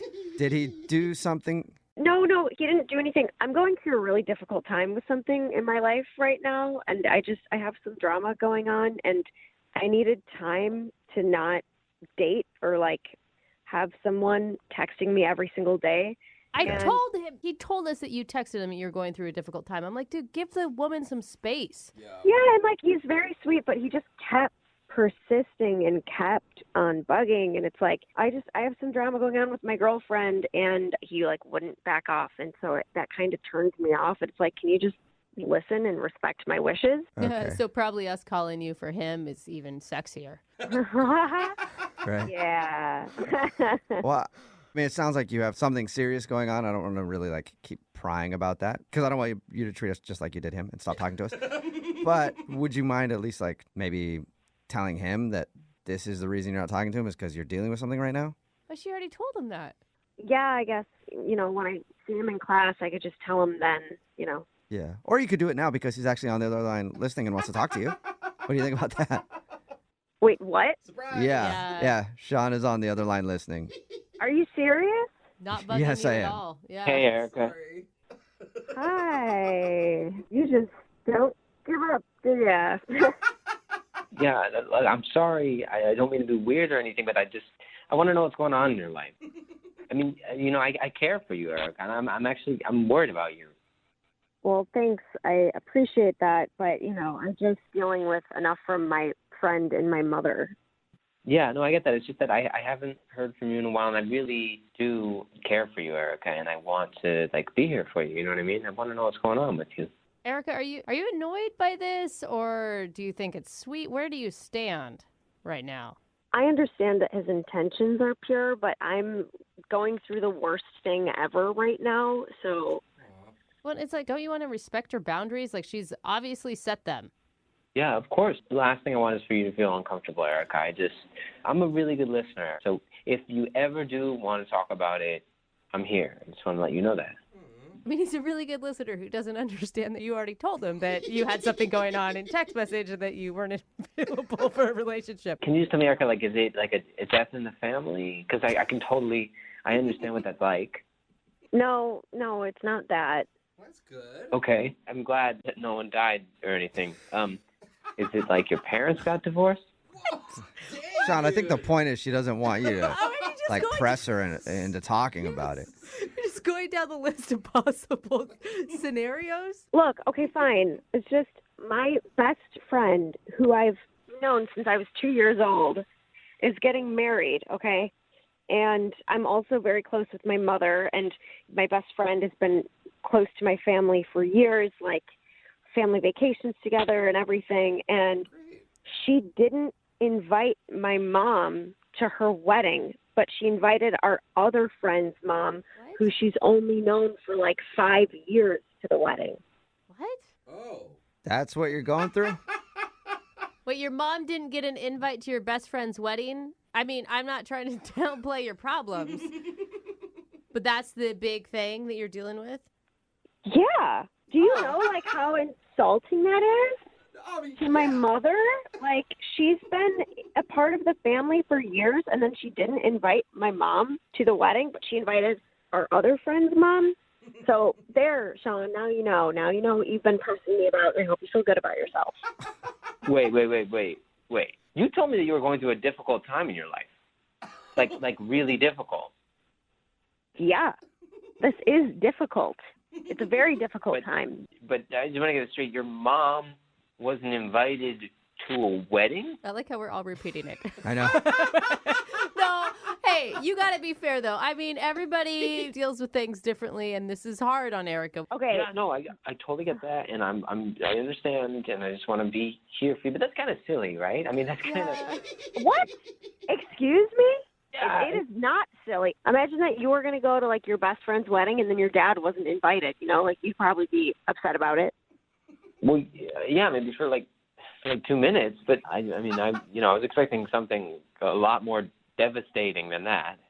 Well, I'm sorry that my version of devastation doesn't meet your standards, okay? But I'm actually going through something really difficult right now. And this is exactly why I didn't tell you, is because I knew that you wouldn't understand, and now here you are, giving me shit about it on the radio. Okay. Who does that anyways, okay?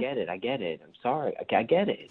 I get it. Yeah. I get it. Oh, my God. Hey, but you know what? Lucky for you, Erica, that this is the worst thing you're dealing with. You live a very charmed life. What's that supposed to mean? I think it's supposed to mean that, that's worst thing, then good on you. Yeah. This is a big thing. Why is everyone treating me like this isn't a big issue? This isn't a big deal or something, okay? No. It is. I agree with you, Erica. This is the worst thing happening in the world right now. I can't believe it. At least Jubal understands. Yeah. Oh, man. Oh, my God. You're all sitting there laughing, and you're not even thinking about my poor mother who's sitting at home all by herself, crying every night, wondering what she did. No, I feel you. I feel you. There's a Saturday out there where your mom doesn't have plans and other people do. I feel you. That is horrible, I'm Erica. starting to feel bad. I am. I'm starting to feel bad for you. I'm trying not to Oh, my laugh. God. Erica, it's just perspective. That's all we're saying. Get some perspective here. Here's some perspective. You guys are all assholes, okay? Whoa. Bye. No. Did she hang up? I think she's gone. I think she's gone. Oh, man. Hey, Sean, I didn't even get to ask, but I'll just do it now since she's not here. Would you like to go out with Sean on a second date, Erica? We'll pay for it. Date to the wedding? She's not answering. I think that's a no, Sean. Oh, Sean. Wow. How are you feeling right now about that? I'm sort of having a difficult time deciding this now. It's kind of weird. It is. I agree. It is weird that her friend wouldn't invite her mom to her wedding. I know. What is up with that? Horrible, Sean. They like grew up together. Yeah, I feel like maybe she's a little too dramatic for me. I'm not going to lie. What? Did you hear what she said, Sean? Brooke and Jubal's second date update. Every once in a while, we get one of those second date updates where you're like, I'm pretty sure I know why they're not getting a call back. And Cece is on the phone with us today. Cece, I think after reading your email, I know why you're not getting a call back. You do? That's great. I want to know. I think so. And I think after telling your story, a lot of people might agree with me. Thank you for wanting to do a second date update. What's the name of the guy you want to call today? What's his name? Nick. Nick. Okay. All right. Tell us a little bit about Nick. Where'd you meet him, first of all? I met him on Tinder, and we just happened to both be free on the same night, except he was working. So we originally had plans for 7. That turned into 8, and then 9. I didn't mind that he kept texting me that he was going to be later and later with work. Can I ask you, did he text you like before you got to wherever you guys were supposed to meet up, or were you sitting at a bar for 2 hours waiting for him to show up? Oh, no, I was home. In fact, I had like so much time. I got to check him out on social media. Okay. Like he was just like really hot, and I didn't have work the next day. So when he kept postponing, I didn't care. Okay. Okay. All right. So when did he finally show up? So that didn't happen because he kept postponing, and then he finally at 10:30 he told me to just come to his place and we can have drinks at his place. Whoa. That's not nice. Sounds like a I slick mean, move. as long as you were in it for just a one-night stand, too, I think it's fine. But it's not like a nice romantic gesture to ask you to come over at 10:30 at night and drink with you at his house. Well, I didn't mind coming over. I thought it was really gracious of him. Huh. So you went over there. Yeah, and then you know what? I went over to his place, and the weirdest thing happened. What? Uh-oh. I kept knocking on the door, and this went on for like 20 minutes. Nobody was answering. I kept texting him, nothing. Now, guys, all night he was texting me. Yeah. So you went to his house and knocked on his door for 20 minutes and he didn't answer? Wow. No, so I started to get concerned, right? Like, oh my God, I hope he wasn't in an accident. You know, all these like horrible things are running through my mind. So I knocked on the neighbor's door and I asked him, you know, have you seen Nick? What? This is so strange. I'm sorry, but the And what did the neighbor do? involved? The neighbor hadn't seen or heard him, so I told him I was Nick's sister. What? Okay, so you lied to the neighbor. It was a white lie for a good cause. For a good cause. Okay. So in order to find out if Nick was okay, I said, could you please let me into his apartment? Whoa. Whoa, wait, you faked to be his sister in hopes the neighbors would break into his apartment so you could go in to a total stranger's house. I didn't break in. The neighbor unlocked it for me, so you're wrong. Okay, so they had a key. All right, so they had a key, and then you went into his place, and what happened? Oh my gosh. Hold on, what happened? Doing? So I was relieved to see that he was passed out. So he obviously worked many hours, and that left him exhausted. What? Like, So you closed up the door and left. I thought about that, but then I decided, no, that wouldn't be right either. I mean, we did have plans to meet. What? So what'd you do? So I let him keep sleeping. Wait, you sat in his apartment while he slept? No, that'd be weird. No, I needed to sleep too, so he was sleeping on the couch. So I went into his bed, and I didn't sleep with him, guys. Come on. Yeah, no, nobody's accusing you of sleeping with him. It's just kind of weird that you slept in his bed. He didn't even know you were in his place. And how are you being so nonchalant about this? Like, there's no way you can be so naive to think that this isn't a big deal. I was tired too. I did the responsible thing. My gosh. Oh, man. I think that's illegal what you did. Sleeping is not illegal. Okay. Breaking and entering is. Yeah. For sure. I didn't break in. That doesn't, Right. no. Yeah, so you're not supposed to be in there. It's coming That's from a why good I was place. saying that's the reason you're probably not getting a call back is because you broke into his place. No, I feel like you guys are twisting my words or something. I think you're not hearing your own words is the problem. Wait, what happened? Did you stay till the morning? I did. And then I love to cook, so I went in his kitchen. Oh, my gosh. And I thought the right thing was to make him something to eat, so I made him crepes. That And did he? is crazy. Yeah, did he wake up and freak out that there was some woman in his house making him breakfast? Dude, seriously, this is like the plot of a freaking horror film at this point. I don't get what you guys are reacting to because Nick invited me over. Uh-huh. Yeah, but while he was awake before he fell asleep. So how did he react when he found you in his house making breakfast? He was really surprised. I bet. I bet. Mm-hmm. And we talked for like 10 minutes while I started to make him coffee, and he insisted that I didn't need to do that. Yeah.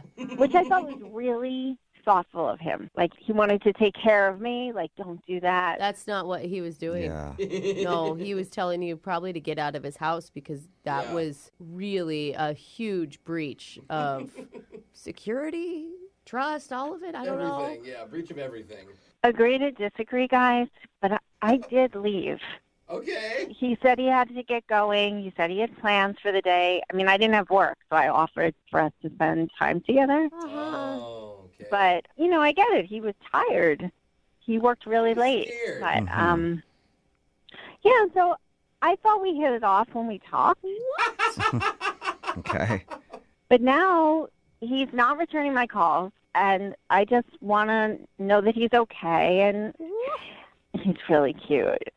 I don't You think we said should that. do this. I don't think we should call this man on your behalf. Dude, he's probably still scared. No, he works really hard, guys. Does he Yeah, have a got that. restraining order? Yeah. What? Nothing. We'll play a song my and then come gosh. back and call him and get your second date update, okay? Oh, my God. Thanks, guys. Yep, hold Oh on. my gosh. Moving 92.5. Brooke and Jubal in the mornings. Second date update. You know, the more that I think about it, the more I think there was nothing wrong with what Cece did for her first date What? with Nick. If Stop you're it. just joining us for today's second date update, Cece is on the phone, and she made plans to meet up with this dude, Nick, through Tinder. But then when it was actually time for the date, he kept having to postpone because he was at work. Anyway, fast forward to about 10:30 at night. He said, you can come over to my place for drinks. She did that, but then he wasn't answering the door. So she spent about 20 minutes trying to get him to text her back or answer the door or something. Nothing happened. So she talked to a neighbor and then told the neighbor that she was his sister. And it turns out the neighbor had a key and actually let her into Nick's apartment. Oh, scary. But don't worry, she didn't wake him up. She just slept in his bed until the next day. Okay, He that's was on the normal. couch and then woke him up with breakfast. And now she's confused why she's not getting a call back. Cece, are you ready to call him and figure out the problem? Yes, more than ever. You cannot be this clueless. Like, you have to know why he's not calling you back. What you did is wrong on lots of levels. Yeah, multiple red Okay, flags. I appreciate the feedback, Brooke, and that's why I called you. I just know that I don't believe I was anything more than assertive. Nick never acted scared. I didn't harm him. He was just surprised. Okay. Just surprised. Okay. All right. Well, I'm going to dial his phone number right now and surprise him again, okay? Thank you. And I hope when you guys get him on the phone, you'll realize and did not do anything that crossed the line. Okay. Got you. All right. Well, I'm going to dial his phone number right now, okay? Thank you. You're welcome.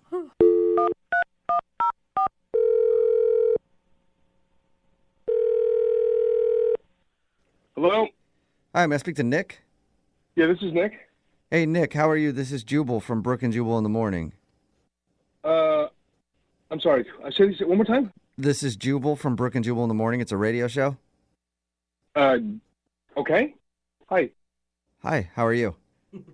I'm good. How are you? Not too bad. Thank you for asking. Nick, the reason I'm calling you today is because we got an email about you from somebody who listens to our show. I didn't call you guys. No, I know. Yeah, I know that. No. Calling you.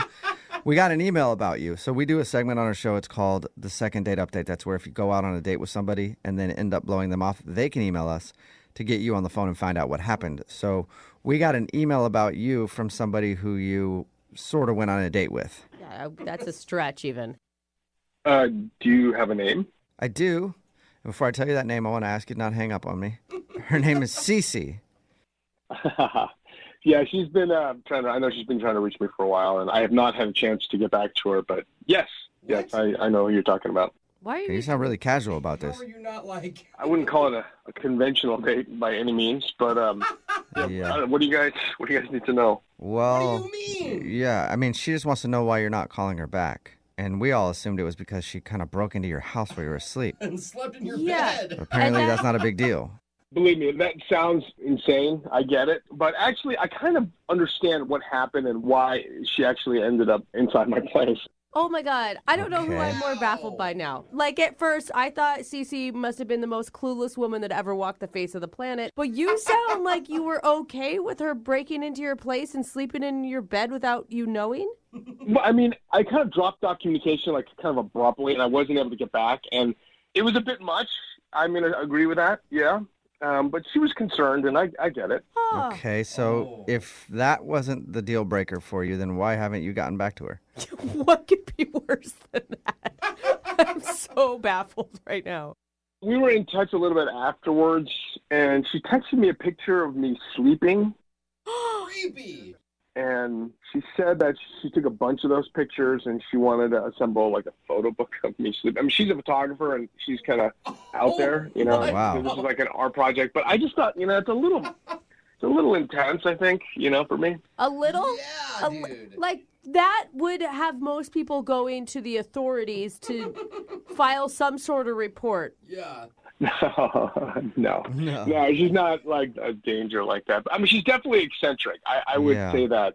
All right, so breaking into your place, sleeping in your bed, and you didn't know she was there, not a big deal, but taking pictures of you while you're sleeping is what did it. I mean, my understanding of this is that she didn't actually break into my place. My neighbor let her in, and and I trust him implicitly, and she was clearly concerned. But it still sounds like you were like still maybe considering going out with her? You know, I really wasn't sure what to make of it at that point. I mean, it was so far removed from any kind of a date that it was just, I think it's like a friendship of some sort. Okay. Well, if it's a new friendship, then I'll just let you talk to her right now because guess what? Cece's on the other line and wants to talk to you. Are you serious? Really? Yes, I am. Cece, are you still there? Yeah, hi. Hey. I hope I didn't say anything insulting. I am totally cool, you know? What? No, it's okay. It's okay. I mean, I don't see why taking pictures of you when you're sleeping is creepy, but I respect your opinion. Oh my God. You know, it's not. I don't find it creepy, and I don't want to paint you like that. It's a little much for me. You know, I'm a little more easygoing, I think. You know. This is insane. Okay, so are you still up for meeting? Because I only sent you a couple of the pictures, and oh no, you know I could show you all the pictures I took of you. I made a nice album. Sleeping. You know, I'm okay. You know, I'm not feeling well these days. I'm a little bit under the weather, so and I don't want to get you sick. And all the I think days. he's just scared. so maybe I don't know. Maybe check in think in a he few is. weeks or so. Yeah. Okay, wait. Can I just pause for a minute? I just need to know. The morning you wake up and a stranger is in your kitchen making you breakfast, you were still cool at that point. Yeah, no, she wasn't a stranger to me at that point. We've been texting all that night, and I mean, it wasn't any more alarming than like waking up after a night out drinking and then waking up with someone that you don't recognize. I mean, that was, I think, more alarming to me than with this Oh one. my God. You guys All right, honestly yeah, belong you guys together. do belong together. But now he feels uncomfortable about me taking the pictures of him sleeping. And now I feel bad that I inadvertently made him feel uncomfortable. That was not my intention. It's not that I'm so much uncomfortable. It's just that it's, you know, I'm a pretty relaxed person, you know, Obviously. and that's a little. I mean, I just feel like it's a little too forward, if that makes any sense, And I just want to take a step back a little bit, and Nick, would you like to go on a second date with Cece? We'll pay for it. You should. Yeah, I don't know about that right now. I want to just take my time a little bit. And No, you have to go out with her. I mean, now she thinks it's okay to break into men's apartments. Like, you have to okay this because you're already... I told you I didn't break into his house. Whoa. Okay. Hello. I think they're escalating. God. Yeah, geez. I know, Cece, right? Sorry. Man. Okay, you guys. Sorry about that. So Nick, you're not interested in going out with Cece again right now? Not now. Not now. Sorry. But down the road, maybe. Maybe. Yeah, maybe. But I'm not in that place right now. I'm just, I'm kind of freewheeling and happy about it. Okay. All right. And Cece, are you okay? I mean. Sorry to upset you. Yeah. Sorry. Yeah, I mean, I'm sorry I lost my cool there. It really pisses me off when somebody accuses me of breaking in when I didn't break in. Yeah. That's cool. Yeah, you... Yeah. Well. What You know what? are you talking Like about? I said, sorry about that, Cece. And Oh, my God. Don't be waiting at my car for me, please. At least you know that Nick maybe somewhere down the line would go out with you again. I think that's a wonderful thought. Thank you for being positive. Finally. Mm-hmm. You're welcome. Yeah, I'm sorry about the whole thing, but you take care, okay, Cece? Be in touch. Thanks, guys. Yeah, no problem. Yeah, Nick. Yeah, don't be. Yeah. Nick, thank you for your time, man. Appreciate it. All right, thanks, guys. And today's second date update does prove there's somebody out there for everybody. Yeah. Brooke and Jubal in the morning. Everybody texting in at 78592 says the guy in today's second date update needs to move out of the country. If you missed today's second date update, this girl, Cece, wanted us to call a guy named Nick. She actually had plans to meet up with him for some drinks, but she never met up with him that night. Well, she kind of did. They were supposed to meet up. He kept pushing it back. And then she showed up at his door when he wasn't answering. So she did what any sane person would do. And she knocked on a neighbor's door and said that she was his sister and was worried about him. And they actually had a key, so they let her into his place. Wow. And she found him sleeping on the couch, so she decided to stay over, sleep in his bed, because it was late. She made him breakfast in the morning, so that was so nice. That's not the most shocking thing. The most shocking is his reaction to it. Was like, well, okay. He was actually cool with that, which is weird. What? He said the biggest problem was while he was sleeping, she took a bunch of pictures of him and claimed she wanted to put together a photo album of him sleeping as a gift. And that was the part that was a little too creepy for him. Yeah. So he decided he didn't want to go out with her again. No second date. Remember, if you want to do a second date update, all you have to do is email the show and we will call the person